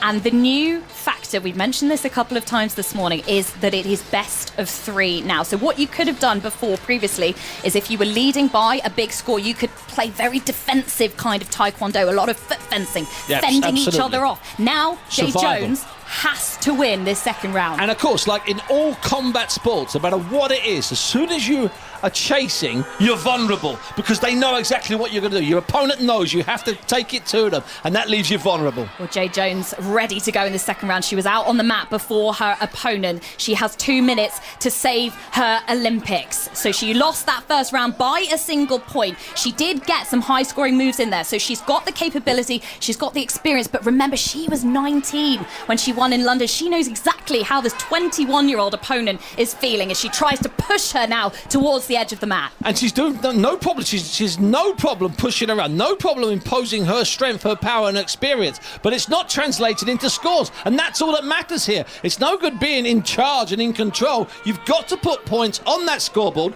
and avoid elimination. She could be 90 seconds from elimination at this Olympics. 2 Olympics running. And she's had a penalty against her, Jade Jones, with 30 seconds gone. So she is trailing in this second round. 3 years ago, she lost in the first round. That was a shock. Will we see another one today? She's got 1 minute and 25 seconds as her opponent now falls to the floor. That is not allowed. So I think this will be a point now to Jade Jones. The referee said, nope, And that is Jade Jones now level, 1 apiece. Tied up with 80 seconds to go. This is when the experience of 7 World Championships and 3 Olympics, winning golds all around the globe. This is when it has to come into play. You're 31. You need to show that experience now. Jones is getting very aggressive in this fight now. Often we see cagey bouts, but this is all or nothing for Jade Jones. Goes in for the punch, but it's smothered by Relic. Relic is fighting, if you don't mind me saying so, a terrific fight, a brilliant fight. She's a round up and she could score and nick this one. Jade's got to win somehow, force the woman, but not leave a mistake, because if she leaves a mistake as we go into the last 60 seconds, she's going to be out. We're still level, so we have to have a winner here, and that is a kick to the head from Jade Jones. It was perfect, launched out wide and right onto the red head guard of Relic of North Macedonia. So Jade Jones now leading 4-1, 53 seconds. And they come together once again. The referee has to use quite some force to pull them apart. So now it is the initiative of the North Macedonian who goes in for the punch. That lands. So the deficit now to 2 points. Jade Jones leading. Jade Jones leading, but there's something about Relic. She looks confident. She looks happy. She looks controlled. Jade is looking not desperate, but close to desperate. There's a sense of dishevelment to these taekwondo fights. Their head guards moving around. The dobok, that white robe that they wear, getting scuffed up as they go for these ridiculous moves. The flexibility. So we're at 4-2. The clock has been stopped here. We're going to see our first VAR challenge here. Now it's coming from the Jade Jones side of things. So what happens here is her coach has decided he wants something reviewed, so that the match is stopped. The referee goes over to the coach. He hands a blue card, that is his challenge card, bows, gives it to the referee, and now the head judge, who sits directly opposite the Octagon map, is going to have a look, and we get this Matrix-style 360 replay. So I think what they're challenging here is whether Jade Jones may have landed with that kick a to the kick trunk to the body. And that has been rejected. The head video judge has crossed her arms up and said no. So that means the challenge card goes away. GB cannot challenge again. Now 30 seconds left of this second round. It's must win for Jade Jones if she's to continue through this Olympic Games in Paris. She leads 4-2, 25 seconds. She's being pushed around now by the woman who is 10 years younger than herself in red. That is Miljana Relic of North Macedonia on her Olympic debut. I think there's another challenge. I saw Relic lift her arm up. She was challenging something. Challenge from the red corner now, from North Macedonia. Now, sometimes we see these. They can be a little tactical. How dare you? How very dare you suggest there's tactics involved here? I am not suggesting. I am merely stating. Right, so this is a challenge. They are looking for a head kick here. So we're going to watch the big replay screen. We'll try and describe it to you. Her left leg goes right up towards Jones's head. It doesn't look like it makes contact to me unless it's just with the edge of the chin. No, I think that's going to come back an X on that. That did not make contact. There we go. That has been rejected once again. So Jade Jones still leads by 2 points. 20 seconds left of this second round. She's going in again. She's on the initiative. She's going to try and force her opponent out. She does. But it's a Gamjong against her. For the aggressive move there. This is so tight. 1 point in it. 10 seconds left of the bout. That is a punch from the North Macedonian. Is it gonna score? No, it is not. And in fact, it's a penalty against her. So Jade Jones has a 2 point gap once again. Less than 10 seconds to go. It's so tight. Remember, it can change. It takes 1 second for a kick to the head. And that is what the North Macedonian is going to try and do. It's another Gamjong to Jade Jones. 1 point in it. Can she hold on here? 1 second to go. Jade Jones is fending it off. She's got through that round. And she's just done it. She's won that round by 1 point. We go into the third round. I've got to be honest with you. I didn't like Jade Jones's body language there. The hair was starting to come out of the hat. She was starting to look, she was looking a bit desperate. I'm going to upgrade it to the word desperate. Katie, that was a hard 4 or 5 minutes for that 2 minutes of contact. The break now is going to be incredible. I'm just stressing so much here. So am I. It's so much tighter than we want it to be. I'm slightly thinking it might be a bit like England in the early stages of the Euros, underperforming and then finding their feet as we got into the knockout stage. That's what I'm trying to console myself. Or perhaps this Macedonian's an unknown quantity to Jade. Well, I don't think Jade Jones would like that analogy, Adrian, because she is Welsh and proudly Welsh, so I'm not sure she'd want to be related to Point the taken. England team. Don't but tell her. And I've met her. I've seen her kick at close quarters, and I don't want to be on the end of one of them. I do wonder, though, Bunsey, if there is an element of nothing to lose. They've seen Jade Jones toppled at this stage before other opponents, so why not me? Why not today? Get in her face, she bottles it in the first round. That's what they would have been. That's not what I believe, but that's what the North Macedonians would have been telling Riljic. She's come out Riljic. She looks perfectly okay. Jade's had a real talking to. Yeah, she looks very positive, the North Macedonian, and she starts on the attack. Left foot jabbing towards Jade Jones, who's now come in towards to make contact with the body. They will get pulled apart by the referee. We've got 2 minutes here of this third and deciding round for a place in the Olympic quarter-finals. Jade Jones, a two-time Olympic champion, but couldn't do it in Tokyo. Can she do it here today? 1 minute 42. We're scoreless in the third round. We're scoreless so far in the third round, and what I'm seeing here is a slightly more controlled Jade Jones. Maybe not as desperate, maybe not lunging, maybe not committing as much. And I think that's a sensible way to beat a younger foe. Now, she was on the wrong side of her penalty there, so she's a point down now, Jade Jones, with just over 90 seconds of this round to go. The referee's pausing to make her retie the black belt around her waist, just under her blue body protector, and straight away she's in on the attack again, goes for a kick to the body. I think she was trying to reach the head, but neither of them score. You can sense the tension, you can sense that this is it. This is 80 seconds, 70 seconds, or whatever, going down. Jade is in the fight of her taekwondo career. She is up on her toes. We've paused again, and there's going to be a gamjong, a penalty to Riljic of North Macedonia, who I think is just being perceived as being too defensive at this point. And maybe in all fairness, that's a bit of naivety, because becoming defensive when there's this much at stake with this long to go, that just seems to me slightly excessive. Jade maybe has a psychological advantage here, and all of those experiences, 7 World Championships, all those Olympics. Get out there now, Jade, and take the initiative and take the win. She's got over a minute here. There is time to play with in Taekwondo. As we know, seconds are eternity on this octagon mat in the Grand Palais. It's Paris 2024, and it's 1 point apiece. 1 minute, 2 seconds on the clock, and it's getting nervy now. The fighters coming together once again. Jade Jones goes for a spinning kick. That doesn't land. It's counter-attacked by the woman in red, who's now being smothered once again by the Brit. It's getting tactical, it's getting ugly, it's becoming a bit of a brawl. It's a lot of in-close action, a lot of technical stuff. It's not great on the eye, and it's not great on the heart. We saw Brandley Sinden blitz his way into the quarter-finals earlier. This is a totally different type of Taekwondo fight, but they have to be able to adapt to any situation. And Jade Jones has done it before. She will be saying that to herself. 50 seconds. You know, to pick up on something that Adrian said, he can't believe he goes Olympics to Olympics without watching it. They don't go Olympics, so they're used to coming down to the last 2 seconds. They're used to heartbreak with 1 second left and 2 seconds left. We're the ones who are suffering the most here, Katie. Us two and Adrian. Jade Jones took an extended break after Tokyo, after that heartbreak of losing in the first round, giving up her Olympic title. And now she is back. She's a current European champion silver medalist. What can she do here? She has so much more pedigree than the woman she's fighting. We're less than 30 seconds out from the bell. If the scores stay level, there is criteria to go through, but we're not there yet. 26 seconds, 1 point apiece. Jade Jones goes for the kick to the body, but that, again, doesn't score. It looked like it had to me, but there's no challenge. No challenge from her camp. So it's 1-1. Another kick to the head attempt from the North Macedonian. She is not going away on her Olympic debut. She wants this to last a little bit longer. Well, she's got 17 seconds to change this scoreline. It's so scrappy. They are pushing and grabbing at each other. And to change her Olympics and to change the trajectory of her Taekwondo career, Riljic. 8.7 seconds now to go. The clock is stopped again. There is nothing between these two on the score in this performance. Another punch attempt from Jade Jones. Nothing there. She goes for the spinning kick to the body, but she's looking tired now. She looks puffed. 0.7 seconds to go here. Jade Jones being pushed by the referee to stand away. That is the buzzer. She is absolutely exhausted.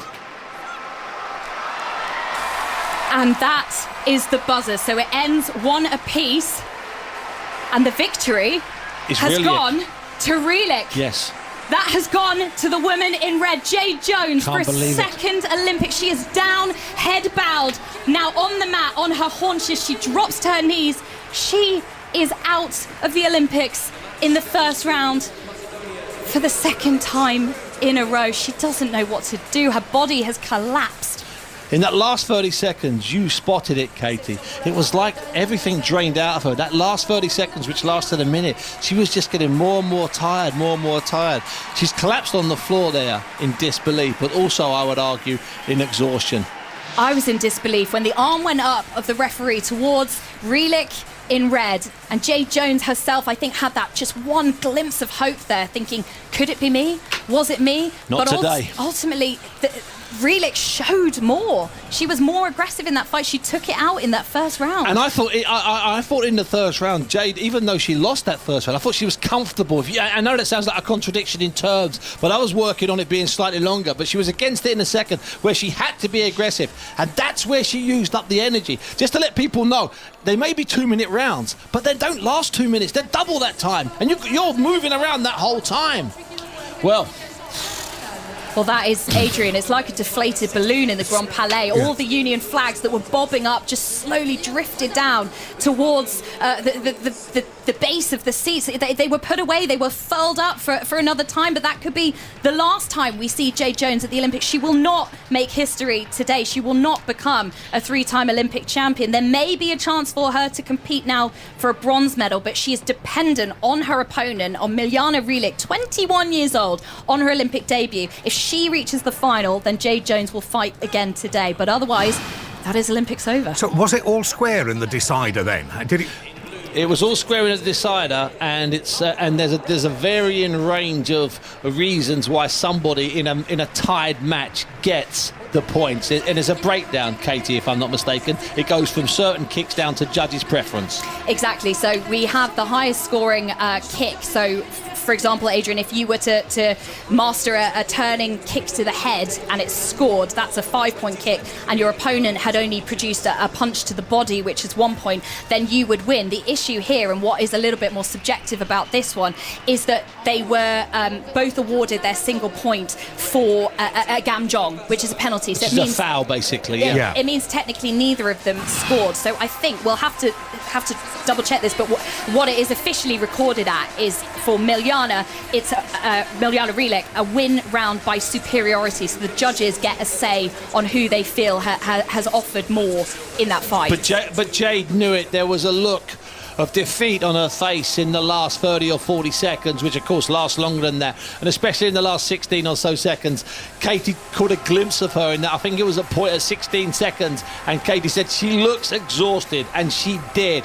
And that can happen. I've seen that in all sports, in all disciplines. When you know you're going to lose, there's something comes across your face, and we saw that with Jade. Even though she was kicking and punching down to the final buzzer, there was just a look on her face. She knew it wasn't to be a third gold Olympic medal quest, and she also probably knew, and this becomes Matrix time, remember, Adrian, where time stands still and you can see him feel and think 30 different things. She probably knew, this is it, this is my last 4, 3, 2 seconds as an Olympian, and she went down on her knees, half in disbelief, I think, and half in absolute exhaustion. And by the way, congratulations to the 21-year-old North Macedonian Rielich. Imagine in her taekwondo community back in North Macedonia, she'll have a picture on the wall. Her face will be on stamps already. Trust me, she's just beaten the great Jade Jones. Amazing. Disappointing for GB, obviously gutted for Jade Jones. Thanks very much to both of you. Let's go to the sailing now and find out who's going to be putting us through the millers, Team GB fans today. I'm Jojo Sharka. What have we got to look forward to? Well, right now we're watching the medal race in the mixed multi-hull, Adrian. This is basically little small catamarans, a crew of 2, and we had great British medal hopes in this. Great Britain's John Jimson and Anna Burnett, who won silver in this event in Tokyo, were going for a medal. They couldn't have won gold. They did have a chance of silver and a very good chance of bronze. However, drama in the last few minutes, as you were just hearing that Jade Jones fight.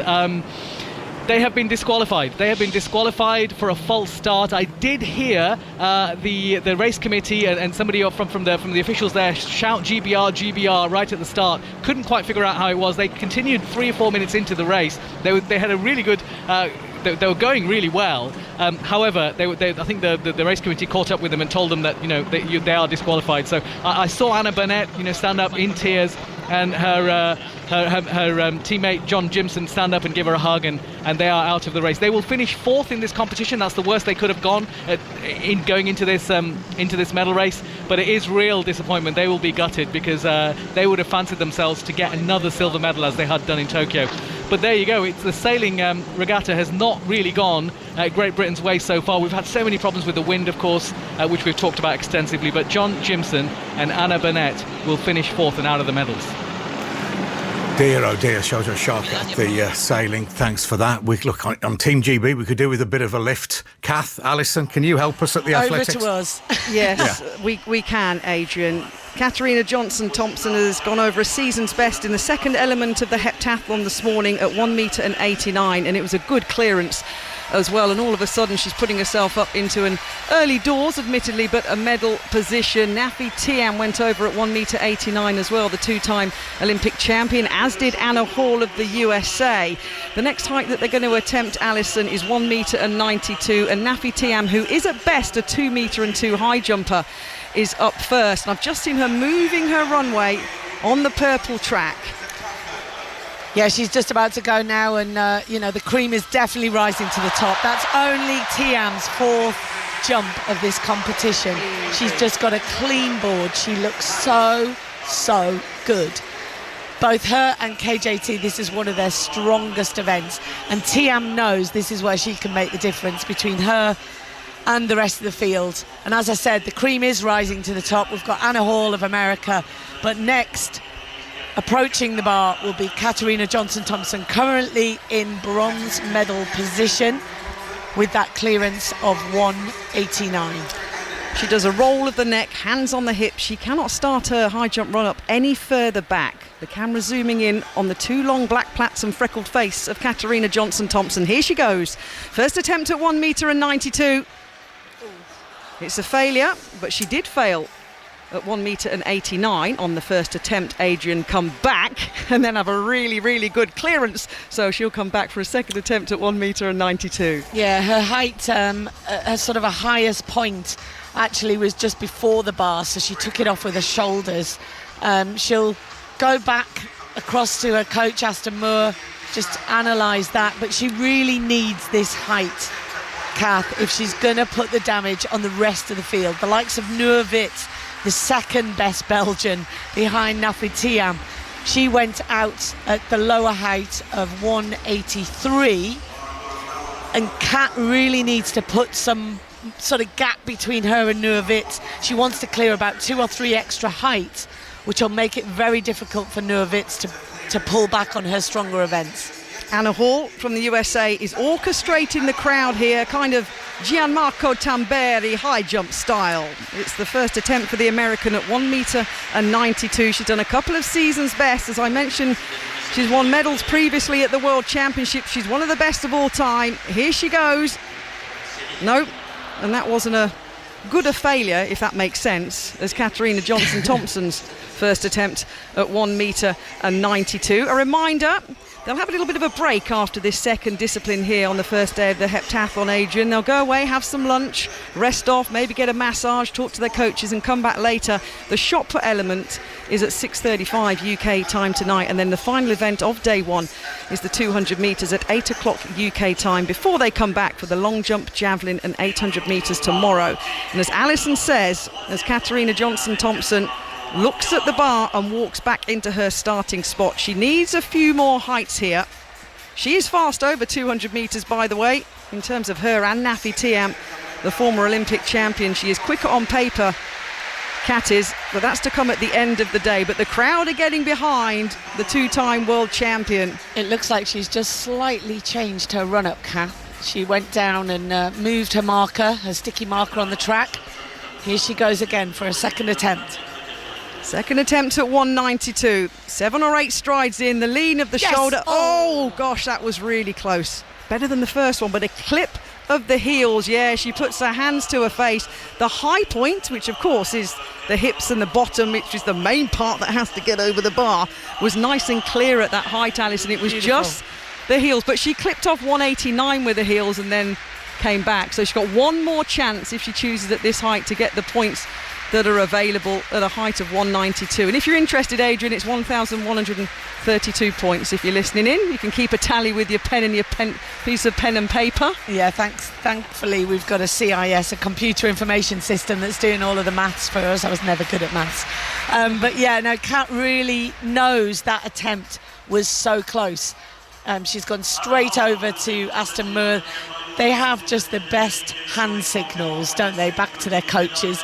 She knows it's a hips. She knows it was just the back of her thigh there that just shaved it off. Anna Hall now of America. She's now in the silver medal position, having Tiam been the only one that's gone clear at 192. What can she do with her second attempt? Anna Hall, here she goes, trying to do what Katarina Johnson-Thompson couldn't. Oh, and she knocks it off as well. They start in a very similar position, swinging in from the right-hand side in the shaded part of the Stade de France. And the heptathletes here, Alison, have the whole of the crowd to themselves, because this is the last action, isn't it, of the morning session. And isn't it fantastic to see how many people are staying? It is almost shades of, I heard Katie Smith say it earlier, you know, shades of London 2012, with just nobody wants to leave this Olympic bubble, do they? It's just a wonderful place to live every day, coming and seeing the best athletes in the world go head to head. Well, Katarina Johnson-Thompson knows this could be the difference between giving her a little bit of a cushion as she goes into the shot put, which isn't one of her strongest events, but the likes of Tiam and Witz and some of the Vetter, some of the other athletes are real good throwers. Here she goes, Kath. Here she goes, third and final attempt at 1 metre and 92. She wants the points in the bag, and she's going to get the points in the bag. Look at that. Hits the bed. The emotion from Katarina Johnson-Thompson, smashes the bed with her hands. Wow. Have we ever seen her so pumped up and emotional, Alison Kirbishley? That was a really good clearance, and as you said, a very important clearance as well. Very, very important. Yes, I've never seen such emotion from Kath. She's gone over. Big high five to Aston Moore, coach. What can you do now, Anna Hall? Because that makes such a difference. That puts KJT straight into the lead because her hurdles was quicker than Tiam. Now, I expect Tiam to go higher, but that is so important. Big jump. That was great to see. Can we just watch the American before we lose you? I was hoping you'd say that. Let's see if Anna Hall can follow Katarina Johnson-Thompson. She's seen the two-time world champion get some points. Here goes Anna Hall, third attempt at 192. No, she knocks it off, Adrian. Back to you. Thank you, Kath and Alison. Let's update ourselves on the golf, Ian. Glorious conditions at Le Golf National, and the first setback for Morgan Metreux, the Swiss, who's been putting together this glorious round which has taken her to the top of the leaderboard. It came at the 13th. She drove into the rough down the left-hand side. It's a very dangerous approach to the green with water looming, and she played conservatively, just bunting out of the rough, but then couldn't get up and down. So first drop shot, she's still 7 under par for her round, 9 under overall, and 1 ahead of the overnight leader, the home favourite Celine Boutier, who's 1 under par for the 10 holes she's played. Boutier at 8 under par, Metreux at 9 under par, and it's Ash Buhai of South Africa in the bronze medal position at 5 under. Still nothing really to get excited about from a British point of view, with Georgia Hall stuck at 1 over par. She's 1 under for the 8 that she's played so far, but in a share of 23rd place. But hold the front page, because at last a birdie has been made by Britain's Charlie Hull, who had that horrible 9 over par 81 yesterday. She did birdie the 3rd, so she's 1 under for her round, but currently at 8 over par, so in a share of 56th place in the 60-player field. Ian Carter at the golf. It's just coming up to 11:45. Let's move away from the Olympics and update you on what we saw last night after a week or so of riots and disorder on our streets. But this story this morning is very much about mass anti-racism protests across England that we saw in towns and cities last night. Here's what was going on in West London, in Brentford. We are the people. We won't be silent. Please are welcome here. And the picture on almost every front page of the newspapers was the enormous crowd that came out in northeast London in Walthamstow, opposing any potential rioters. We are here to support diversity and show strength against bullies. We obviously look scary, that's why they didn't show up.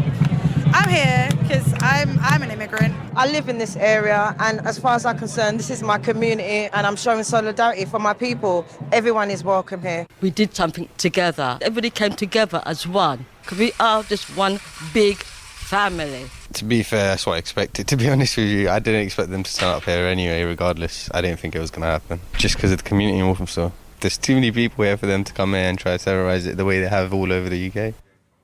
And in the last few minutes, we've heard that the Prime Minister will chair another COBRA meeting today with law enforcement officials.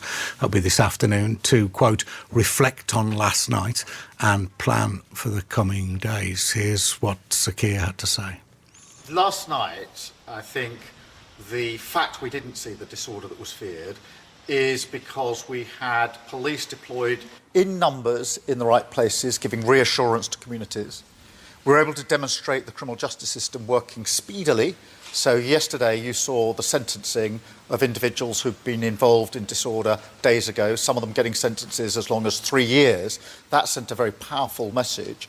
But I also think that the work that's being done jointly to reassure our communities is becoming more effective. Now, it's important that we don't let up here, and that's why later on today I'll have another COBRA meeting with law enforcement, with senior police officers, to make sure that we reflect on last night, but also plan for the coming days.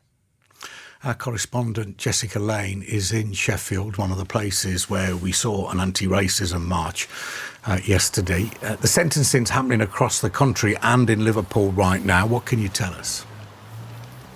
Yeah, that's right. We were just watching on the TV right now. It's the first televised sentencing of two people who've been involved in all this kind of widespread violence and disorder that we've seen. So one of them is William Nelson Morgan. He's aged 69. He's pleaded guilty to violent disorder and possession of an offensive weapon. He was part of a crowd throwing bricks at police officers in Liverpool, according to court documents. The other man is John O'Malley. He's 43 and from Cambridge Gardens in Southport. And he's pleaded guilty to violent disorder. He was actually identified by a member of the public who saw footage of the rioting in Southport. And I mean, the judge has been sort of giving out some comments really about what's been going on. He talked first of all about that the vigil that was meant to be held in Southport after those 3 little girls were killed in the knife attack there.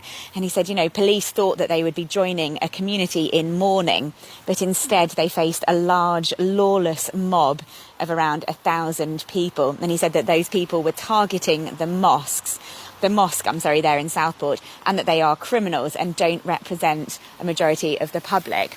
So he was giving some really strong comments there, and we were just waiting to see what sentences they are going to receive. But I mean, these are by no means the only people who are in court. They're just the ones who are being shown on TV.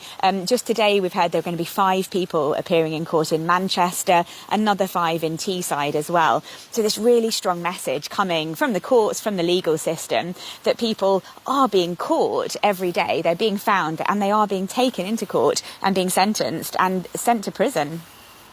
And so just tell us what happened last night in Sheffield. Yeah, so here in Sheffield yesterday, they were expecting there to be 2 anti-immigration protests. They were from the ones that were being sort of widely shared and posted online. So the first one was meant to be taking place in the afternoon in Sheffield city centre, and then another one outside a business called White Rose Visas, and they give immigration advice and visa advice. But neither of those protests actually happened, and instead what happened was around 1,500 people came to outside that business here in Sheffield, and they were anti-racism protesters So the ones who were planning a counter-protest, although they in the end had nothing to counter, and they instead gathered outside the business. I've spoken to some of the shops, though, next to that office today, and they say obviously they are relieved that nothing happened yesterday, but they were really scared. A couple of the businesses just closed for the whole day, and these are small independent businesses, you know, so they lost a whole day of trade because they were so worried about what might have happened to their staff and also to their property. So everyone here very, very relieved that in the end it was all very peaceful here in Sheffield. And elsewhere in the UK, a similar kind of picture. Yes, incredible, wasn't it? I mean, we've seen pictures on the news and online, thousands and thousands of anti-racism protesters gathered across England, really. There were really large groups in Newcastle, Middlesbrough, Accrington, here in Sheffield, Birmingham, Bristol and in London. And all those people turning out, you know, originally, like I say, planning a counter-protest against the anti-immigration protests that were expected. But in the end, very little disorder yesterday and a lot of peace. And I think a lot of police forces are saying that they put that largely down to the fact that they've been giving out this really strong message over the last few days. There are lots of police on the streets. We've seen lots of police vans driving around, and they're trying to give that message to the public that if you come out and you do something illegal, you will be found, you will be caught, and as we're seeing just today in Liverpool, you will be sent to court and you could go to prison. Thank you very much, Jessica. Our correspondent in Sheffield, Jessica Lane. In Northern Ireland, ministers have been meeting today before the Stormont Assembly is recalled to address the recent unrest in Belfast. We expect to hear from them shortly. The First Minister and Deputy First Minister have stated their top priority is to face down racism and intimidation. Our correspondent, Darren Marshall, is at Stormont and sent this update just a few minutes ago. A rally is getting underway outside Parliament buildings here at Stormont. That message from the people gathered here is to show solidarity with the migrant community. You can also see an ambulance here. It's dealing with a medical incident at Stormont, but it's a timely reminder of a message that our local politicians have been very keen to put out. Yesterday they warned the health service in Northern Ireland would collapse if it wasn't for the work of foreign nationals in our health service. So, to the politics. Short distance from where I'm standing, executive ministers are meeting. That's the Northern Ireland government. They'll be asking each other what they can do to try and bring the violence to an end. What can they do to support the migrant communities? What financial support can they provide to those people whose businesses were destroyed, whose properties were burnt out? And they'll receive a briefing from Northern Ireland's Police Chief Constable, John Boucher. No doubt they'll ask him what more he's doing to bring this violence to an end. But I suspect he will also ask them what they can do to provide him with more resources and funding. Darren Marshall at Stormont there, and we'll update you as and when from Northern Ireland. So what happens next then? Police and politicians have cordially welcomed the calmer scenes last night.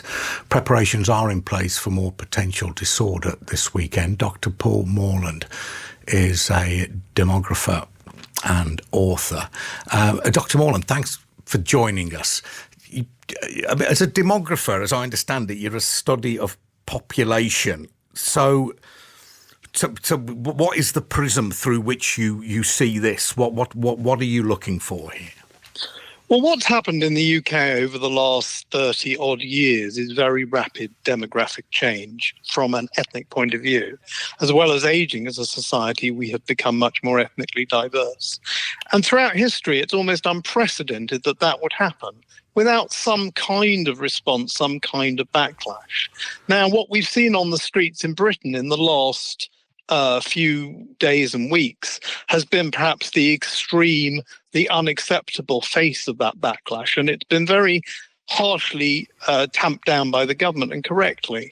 And what we've seen then is a response to the backlash, if you like, from a much larger group, like immigrants and their sympathisers. But I think what we have to be very careful about is not to ignore the fact that there is a very large element of the society that does not welcome rapid ethnic change. And whilst they won't necessarily go out on the streets, they will vote. The vote on Brexit was predominantly a vote about immigration. If you actually look at people's responses, a very large vote for reform at the last election, much larger than we could have imagined in our traditionally two-party system, was driven by the immigration issue. But most people voted for progressive liberal parties in the generation. We shouldn't forget that here.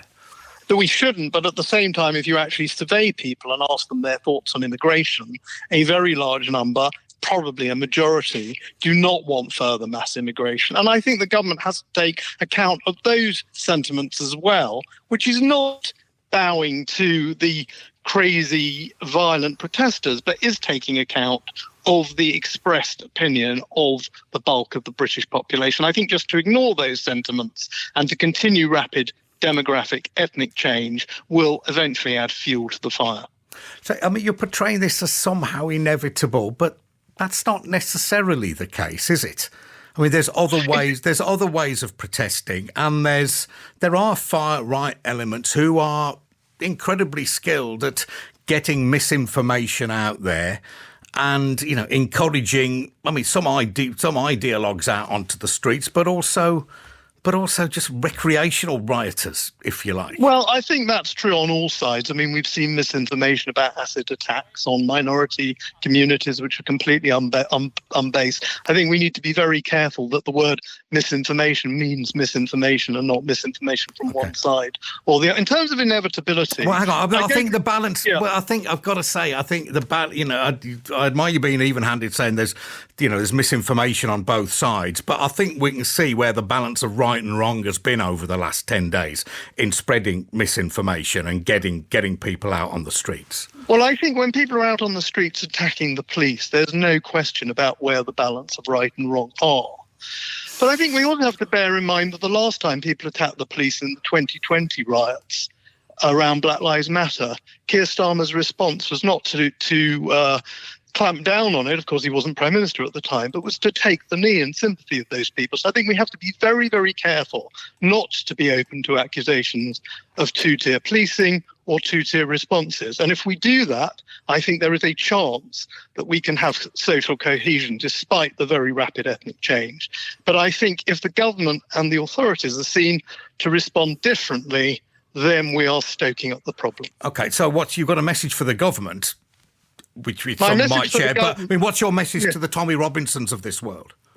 Well, I don't really have a message to them. I've got nothing to say to people who are prepared to go out on the street, who are racist and who are violent against the police.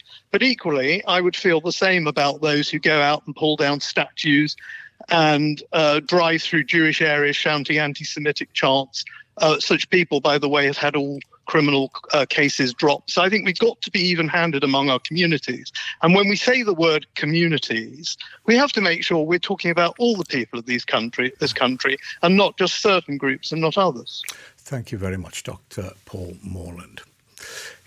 Just heading towards midday now, and the high jump round of the heptathlon is complete.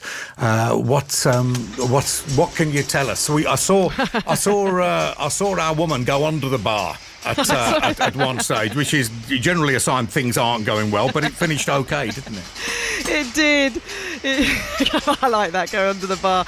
Yeah, 1.95 metre in the end in this second discipline of this women's heptathlon was the height that both Katarina Johnson-Thompson and Nafi Thiam of Belgium were attempting, and neither of them could get over it, but both pick up points for clearances at 1.92 metre. But this is huge because it puts Katarina Johnson-Thompson, after two events, in the lead of the women's heptathlon by 24 points from Nafi Thiam. It was just one of those jumps, Adrian, that it's like she could really do with this because it will make a difference. And yeah, absolutely nailed it. She was waving to the crowd. I've never seen her, Alison, so relaxed. She was orchestrating the crowd to clap when she was jumping. Have you ever seen KJT do that? No, she's in a good place, clearly. She's fit and she's ready for this. That's what that tells me. The year that she won the world title, she cleared 1.95. She was only just knocking that bar off today.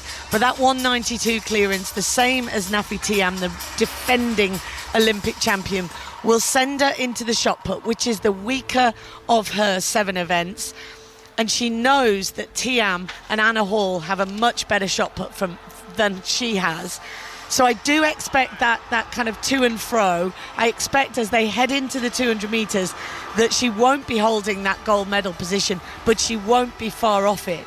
200 metres is absolutely another event completely, and that is Kat's strong event. That is where she can claw back anywhere close to 100, 120 points on the likes of Nafi Thiam and Anna Hall. So that to and fro, let's have a look at it at the end of day one, because this little cushion that she's given herself now will help her going into the shot put. We need her a season's best, or if close to a personal best, well over 13 metres. That's what we need to see in the shot put. Nafi Thiam is a 15-metre thrower at her best. She'll be looking to try and put the gap on Kat. But that's why we love the heptathlon, the twos and fros as it sways back and forth each event. But I'm really, really hopeful for Kat. I think this looks really good for a potential Olympic medal. Remind us about how we did in the 4x100 metre relay qualification races. Well, the best thing was that little stick, the baton, got round in one piece for both the British teams, and we've qualified both teams for tomorrow's final. And they look pretty good as well. They've qualified in second position. There's still athletes to bring in the women's team in particular. We've still got to bring in our 200-metre finalists, Dina Asher-Smith and Daryl Neater. So, no, they look pretty good. And I think there is potentially a medal up for grabs in the women's. Alison, am I being mean to the men by saying that? Well, I mean, if we look on times, look, the men are going in third quickest, but we know that the Americans did not have their best quartet out. And the likes of Canada messed up their changes. I think the only surprise was that Jamaica did not qualify. I'm actually just looking. Yeah, I don't think they did they? No, they didn't, because it was the Japanese and the Italians. So the Olympic champions are through, but they're only through as fastest losers. It'll be, let's see how many teams change their quartet, and if Zarnell Hughes is in any sort of shape to come in. I really do hope he is, because he deserves he deserves to come away from Paris with something, and I think the best quartet out there can definitely get a medal. But I think the women are definitely our better chance of a potential gold. OK, let's hear from the women's quartet. Bianca Williams, Imani Lasinko, Amy Hunt and Desiree Henry. They've been talking to Sarah Mulkerrins. Congratulations through to the final, and Bianca, you led off that team full of experience, and it was such a clean, good run. Thank you. Yeah, it was great. My second time on first leg, so I knew I had to get it around safely and give it to Imani. I've come out here before in the 200, and it's just nice to come out again as a team, and we have the crowd behind us, and now we're in the final. Absolutely. And Imani, what about you? What do you make of your leg there? I thought it was a really strong leg. Like Bianca said, our coach told us to come out here and just focus on ourselves, use the energy of this incredible stadium, and we did our job. So I'm looking forward to tomorrow. There was so much energy and a great changeover as well between Imani, yourself and Amy. Yeah, definitely. I have so much trust in Imani, and we've done that change so many times. We're so well drilled, and we just knew we had to bring together our individual superpowers and make the best team. And then, of course, Desiree, you were anchoring at home. There was the French athlete inside you. Yeah. This stadium is so loud. First of all, it's just very, very hard to hear, but it's not a bad thing. Just the fact that the crowd is amazing, so engaged, so passionate. But honestly, Amy's voice is so distinctive. I definitely heard it. And then the moment that I got the baton, it was just trying to get to the finish line first. I didn't even realise who was around me. I was just focused on myself and making sure I got to that finish line first. Well, you did really well. Best of luck in that final. Thank you so much.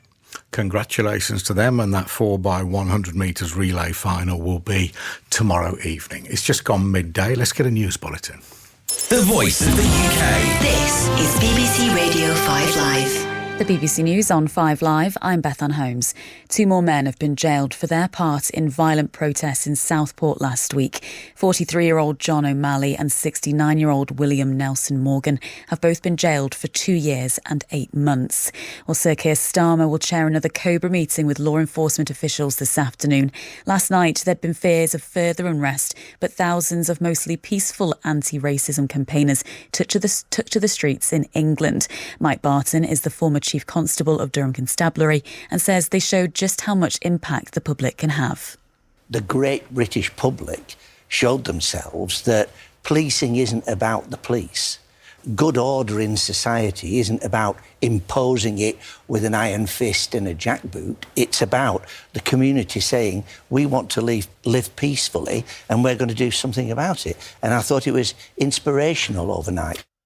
Stormont has been recalled to discuss the violent unrest that has continued in Belfast for the past 5 nights. Yesterday, rioters threw objects and set bins on fire in the east of the city. Our political correspondent Darren Marshall is outside the Assembly building. Short distance from where I'm standing, executive ministers are meeting. That's the Northern Ireland government. They'll be asking each other what they can do to try and bring the violence to an end. What can they do to support the migrant communities? What financial support can they provide to those people whose businesses were destroyed, whose properties were burnt out? And they'll receive a briefing from Northern Ireland's Police Chief Constable, John Boucher. No doubt they'll ask him what more he's doing to bring this violence to an end. But I suspect he will also ask them what they can do to provide him with more resources and funding. In other news, the policing minister, Dame Diana Johnson, says Scotland Yard will look at the intelligence before Taylor Swift returns to the UK as part of her Eras tour next week. 3 of the singer's shows in Vienna have been cancelled because of security threats. Officials in Austria say they've arrested 2 men on suspicion of planning attacks. And new figures from the NHS in England show waiting lists for routine hospital treatment are now at their highest since October last year. The number of operations and treatments waiting to be carried out rose in June to 7.62 million. The Health Secretary, Wes Streeting, says it will take time to turn the health service around.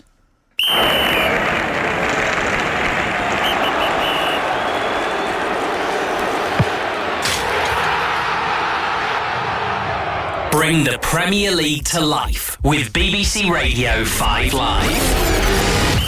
And a brand new season begins. Oh, that's late. And out comes the red card. With more live Premier League football than anywhere else. Long way out. The Premier League, coming soon. On 5 Live and BBC Sounds. The Olympic Games, Paris 2024. With Adrian Chiles. On BBC Radio 5 Live. Just gone 12:05. Hello and welcome to day 13 of the Olympic Games, where Katarina Johnson-Thompson, after 2 events in the heptathlon, sits in gold medal position. Less good news for Team GB, though, in the taekwondo, where there was terrible disappointment for GB's Jade Jones.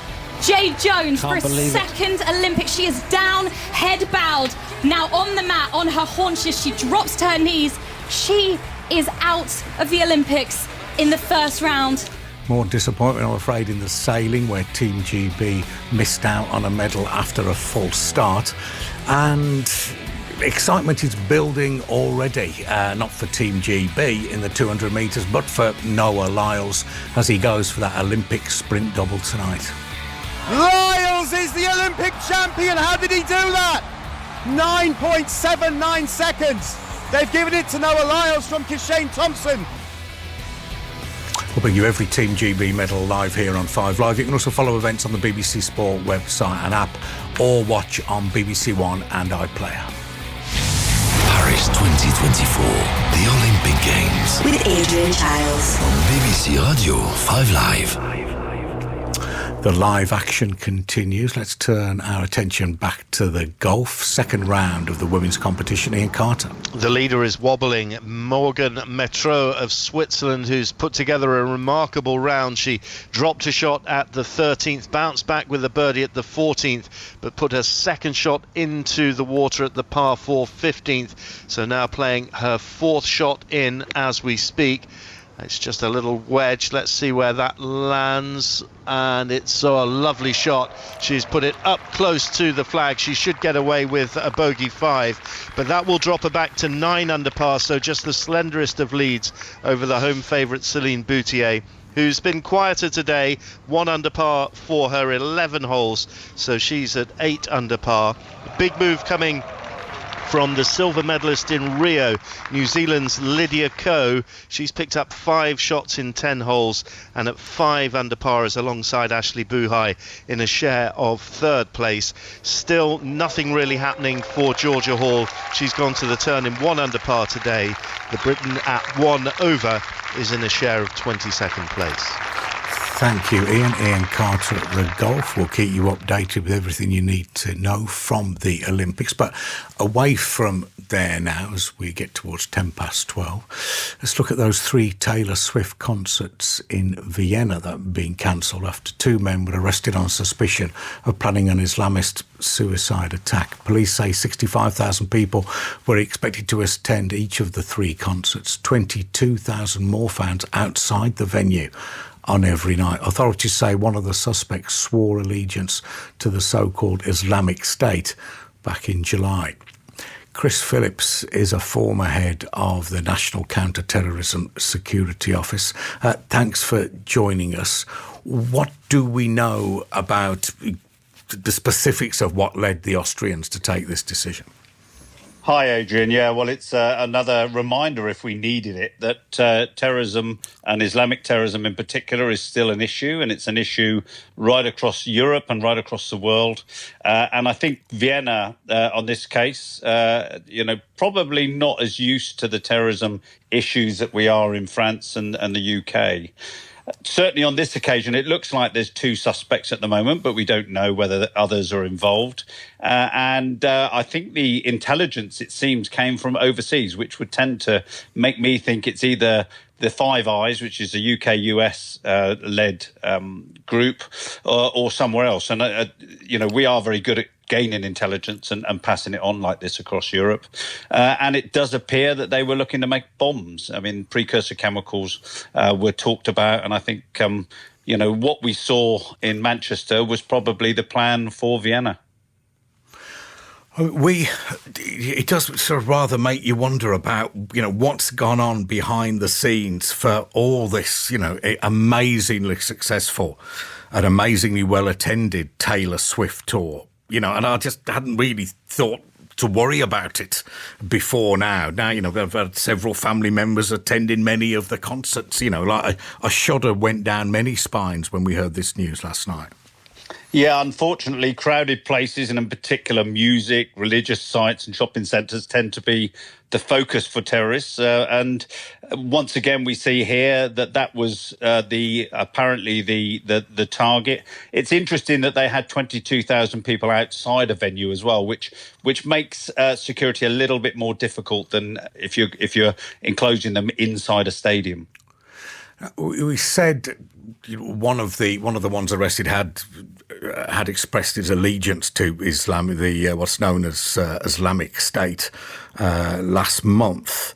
But I haven't used those 2 words together in a while. We're almost sort of forgotten to sort of worry about them as an organisation. How active are they at the moment? Well, Islamic State have been active in other countries, and in particular in Russia, etc. We've had terrorist attacks. I think the UK police and security services, along with European security services, have managed to head off most attacks, often in the planning stages, so that you don't even hear about them sometimes. But they still exist, and the problem is still there. It's not gone away. And, if you think that we've got, thousands, 30, 40,000 perhaps people in the UK that I wouldn't say bear allegiance to ISIS, but certainly are an issue for the security services. That's a lot of people. And we don't need many of those to go wrong before we've got major issues. I suppose... this isn't helpful thinking, but I'm just thinking if I had a child or a family member going to a Taylor Swift concert in the next week or so, should I be edgy? Should I be worried?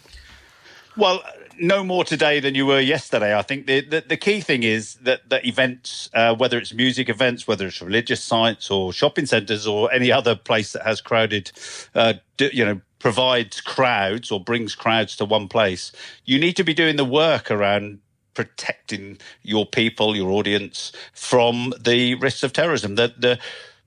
The government are in the process of hopefully bringing in the protect duty, which will bring this bang front and centre to anyone that organises events, and not before time, because we do need to continue to think of terrorism when we're planning these events. And Taylor Swift is due to return here. She's not done in the UK yet. So, we trust in the intelligence services, who only tend to get noticed when something goes wrong. But, one would hope they're working feverishly behind the scenes, monitoring everything they can monitor. Yeah, there's an enormous amount of work behind the scenes which you'll never hear about, and you don't even see the results, because a success is when nothing happens. I imagine as well that Taylor Swift, after the recent events in Southport, would be particularly sensitive to anything like this happening, and so would her management team. So maybe that's the rationale behind cancelling these, particularly if they've arrested the 2 suspects. Okay, thank you very much indeed. That's Chris Phillips, former head of the National Counter-Terrorism Security Office. We can speak to a Taylor Swift fan. This is Nalo, who was going to travel to Vienna from his home in Slovenia to this concert. Nalo, thanks for joining us. What are your thoughts today? Hello, Adrian. Thanks for having me here. For first, I can say that we're all terribly surprised, because this was something that we, for example, in this part of Europe, we see these things happening in the West. We kind of expect, okay, maybe you go to one of the big cities, you expect something, I don't know, extraordinary to maybe be on the menu, so to speak. But yeah, we were all preparing, we were all making the costumes, the outfits, and such, and we've been doing this for weeks, for months. It depends. So some have been doing it for a year. I mean, for us here in the Balkans and Slovenia, it's like she doesn't, or any big artist doesn't come often in these parts of Europe. So Vienna was closest to us, and it was one rare opportunity for us to go, and this is, all Taylor concerts are basically for the fans. They're like Woodstock, in a way. So they all prepared. It's a big thing. It's a big thing in life for such a concert to happen so nearby. So we were all excited, very excited. Some were really, really putting a lot of effort in it. And I mean, I heard of one girl spending 100 hours to make an outfit for her to go on a concert. So yeah, then yesterday in the evening we heard first of the news that there were terrorists arrested and such, and we were a bit of in disbelief, but we thought okay, they're gonna heighten up the security measures and everything will be okay. But then we heard late in the evening that actually it's all being cancelled, and then it suddenly dawned upon us that actually it's all really getting cancelled, and the situation is really serious. And did it ever occur to you, even for a moment, that a Taylor Swift concert could be the target for an Islamist terrorist operation? I mean, when you see all the fans, when you see all the vibe, you get the feeling of a friendly environment. You don't think much. Especially maybe even more so in this part of Europe, we don't really think much of these things happening. But at the end of the day, it can happen anywhere. But we don't really think it in such a way, because we had Swiftie nights, in Zagreb. We had it in many of these smaller cities around here, and you don't really think at all about security being, if we were in danger or something. You don't really think about it. But at the end of the day, it can happen anywhere. And when we saw the event in Southport weeks ago, you kind of start thinking maybe, but you're still in doubt. Oh, it's probably not going to happen. I mean, all these terrorist things, they kind of became more rare recently. At least it feels so, compared to 6 years ago. So yeah, you kind of stop thinking about it, and then voila, suddenly we're here again. Okay, Nalo, sorry for your disappointment, and I hope you get to see Taylor Swift sooner rather than later. It's just coming up to 12:20. 2 American astronauts who went into space for what was meant to be an 8-day trip might now not be able to return until next February. Barry Butch Wilmore and Sunita Williams threw a Boeing Starliner aircraft into space as a test flight, but hit problems as they approached the International Space Station. Dr. Jenny Millard is an astronomer and host of the Awesome Astronomy podcast. Dr. Millard, look, I've spent a long morning stressing over various Olympic sports, and now this is a whole new kind of stress thinking about these two. What exactly happened? Well, first of all, I'd like to say don't stress about them too much, because they've got loads of supplies up on the International Space Station. They've been up there before, so they're fully trained for this inevitability. It was always a chance that they'd end up staying up there longer. So the astronauts themselves are okay. But the reason that we're concerned about whether they'll come back on the Boeing Starliner craft is all to do with the testing that's been going on at the White Sands facility in New Mexico. So there was some problems with some of the thrusters upon approach to the ISS, where they weren't producing as much thrust as they should have been. Well, they've been testing one of these thrusters at White Sands, putting it through the mill, replicating what was done on the approach to the ISS, and then what they think will happen when it leaves the ISS. And the problem we're sitting with now is that they mostly understand what's going on with these thrusters, but not entirely. And NASA, they do not like that kind of margin. And so because not everything is fully understood, not all of the physics of the thrusters is understood, that's why now there's some concerns about whether actually they should go back on a Crew Dragon instead of Starliner. And that's the decision that we're expecting to come mid next week. Okay, so they did manage to dock, is that the right word? So they are now on they're on the space station, they just don't know. I mean, it's like your car running out of petrol. You know, you've managed to get you there, but you're not quite sure how you're going to get back. Yeah, so there's two options, really. The first one is that they go back on Starliner, and that has to happen by mid-September, because there are only two ports on the ISS that Starliner and Dragon can dock to. At the minute, both of those are occupied, one by Starliner and one by Crew 8 Dragon, who are some of the other astronauts up on board. So Starliner has to leave in order to make room for the next Crew Dragon. Now, one option then is if they don't go back on Starliner, then we'll only send up two more astronauts on the next Crew Dragon. Butch and Sunny will then become part of the team fully, comprehensively, until February 2025, which then they'll leave on that Crew Dragon. So there are many options, and I would say that if there is an emergency on the ISS right now, this second, and they absolutely had to leave, they would get on board Starliner and they would leave. So it's not that they're stranded up there. It's just a question of, are they coming back on Starliner in September, or are they going to come back on a Crew Dragon in February? That's what we're waiting to find out. But, I mean, have they packed enough stuff? Has Barry Butch Wilmore got enough pants to see him through and stuff like that? I mean, I'm being sort of half serious. I mean, there's enough food there and whatnot. No, excellent question. So in terms of food and those sorts of supplies, there's always extra on board the International Space Station for eventualities like this.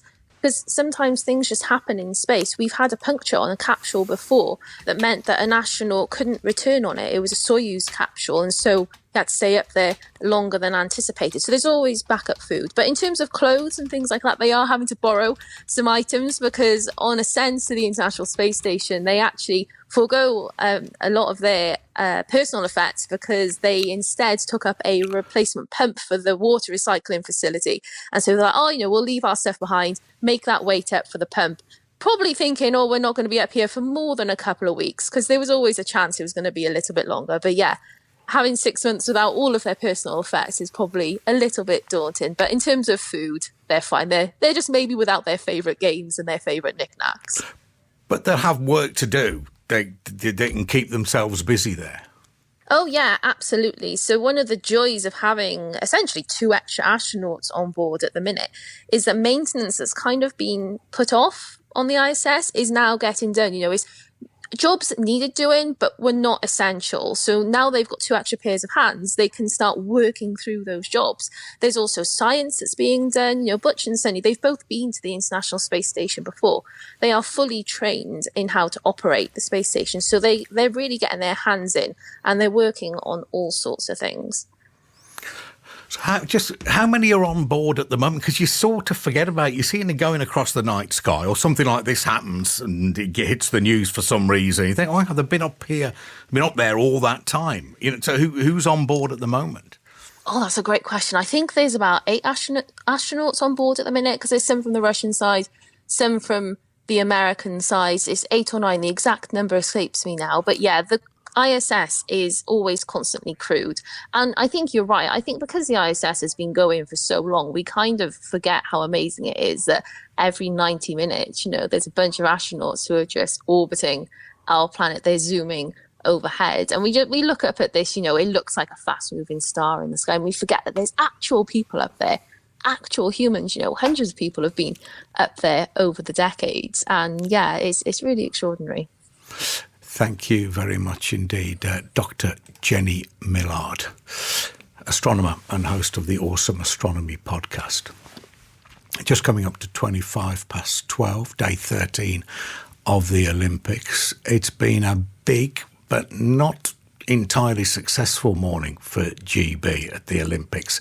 In the Taekwondo at Grand Palais, the good news is Bradley Sinden is into the quarterfinals after an almost indecently quick win in his opening bout this morning.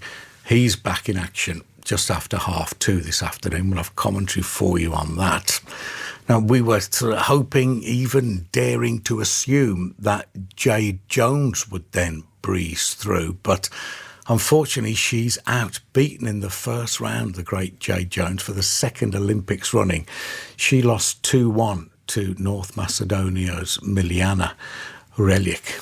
So in the track at the Stade de France, slightly better. Well, a lot better, actually. Katrina Johnson-Thompson is in gold medal position after the first 2 events of the heptathlon. That's the high jump, and before that, the 100 metre, the sprint hurdles. And both 4x100 metre relay quartets booked their place in the finals. GB's women were fastest in their heat, but the men squeaked through, I think it's fair to say, but they're through. That's the quartet of Jeremiah Azu, Louis Hinchliffe, Richard Kilty and Nathaniel Mitchell-Blake. Jeremiah, you'll remember, had the heartbreak of being disqualified from the individual men's 100 metres heats at the weekend after a full start. So he's especially happy with reaching the relay final. I got another chance to come out here with the guys. It's a shame what happened. It's track and field, we learn, we move on. Still got a long career ahead of me, so I'm going to use that pain to fuel me for the rest of my career. But set up the guys nicely today, qualified for the final, which was the main thing. So yeah, we're all happy. Absolutely, and I know when you handed over to Louis, you were urging him on. Louis, how did you find that? Yeah, it was good. I think we're in the final, that's the main thing, just survive in advance, to be honest. So yeah, we got the job done. And then Richard, for you, the experience coming in, running that final bend. Yeah, me and Nathaniel do this like clockwork. We've been here a million times, and it was amazing to get out here with these young flying machines. And me and him are the most experienced, but it was amazing to get out there. Fastest time of the year, and we'll definitely push on for the final. We've got much more in us. Yeah, Nathaniel anchored at home. It was a big battle. It was a tight relay. Yeah, it was tighter than I would have wanted it to be personally. But the main thing is that we advanced to the final and have opportunity to go for gold. Absolutely. And I know you guys were cycling around yesterday. There's a real good team vibe, I think, between you all. Yeah, we try to make efforts, to be around each other, but the camaraderie is natural. We all get along with each other, and now it's an opportunity to come together and try to do something special. Best of luck in that final. Well done. Sarah Mulcairn's asking the questions. As for the golf, it's ongoing at the Golf National. Ian Carter's watching for us. Ian? Trouble for the big home favourite, and that's Celine Boutier, who fired that brilliant 65 yesterday to take the first round lead. She's in a spot of bother at the 13th, which was the hole that did for the leader, Morgan Metro, a short while ago. I was telling you about Adrian. Celine Boutier finding the water with her second shot. She's just pitched on, having taken a penalty drop, so she's going to have a pretty lengthy putt for a bogey, so could be dropping 2 shots here to go over par for a round and slip back to potentially 6 under par. The leader is at 9 under. She's now 16 holes into her round, Morgan Metro. But Adrian, when you watch like a middle distance race and you wonder where the favourite is, and they're just tucked in at the pack, and you just wonder when they're going to make a move and start to kick and head through the field and up towards the leading positions. It feels like something similar is happening with Nelly Korda, the world number one. She is the defending champion, had a brilliant start to the year, 6 wins in 7 tournaments, and then went from red hot to stone cold really in a season. Well, she got off to a poor start yesterday. She was amongst the back markers, 3 over after 7 holes, got it back to level par, and now it feels like she's that middle distance runner that's just starting to step on the gas. Birdies at the 3rd and the 5th, a lovely approach into the 6th, and a birdie putt coming for her that would take her to 3 under par and into a share of 5th place, and that will be a very ominous name in the rear view mirrors as far as Metro and Boutier at the top of the leaderboard are concerned. Ian Carter at the golf, thanks for that. There's boxing medal matches later at Roland Garros. Cindy Ngamba is in the semi-finals tonight, having already made history by becoming the first person to secure a medal for the refugee team. I made it happen. It's not finished. Let me tell you, I'm happy as hell. But I think throughout any sport, you have to be very, very disciplined. You aim for high. It happens sometimes. If it doesn't, it doesn't. Just go out there, let your hand go and do it. Do your best and give your all. And I hope that's what I did from my previous fight into this one.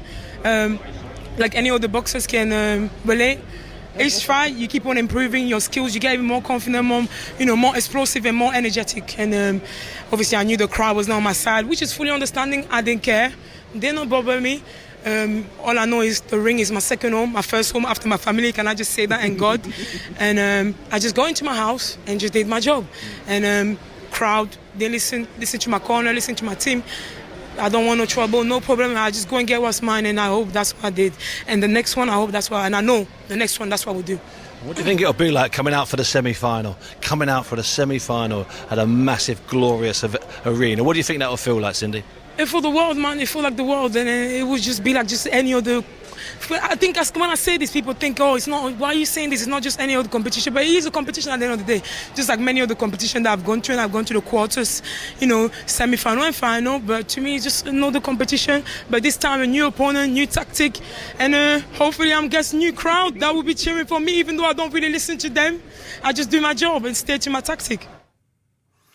There's a very happy sounding Cindy Ngamba in the semi-finals. The boxing tonight made history. The first person ever to secure a medal for the refugee team. Will be bringing you that fight on 5 Live Sport a little bit later.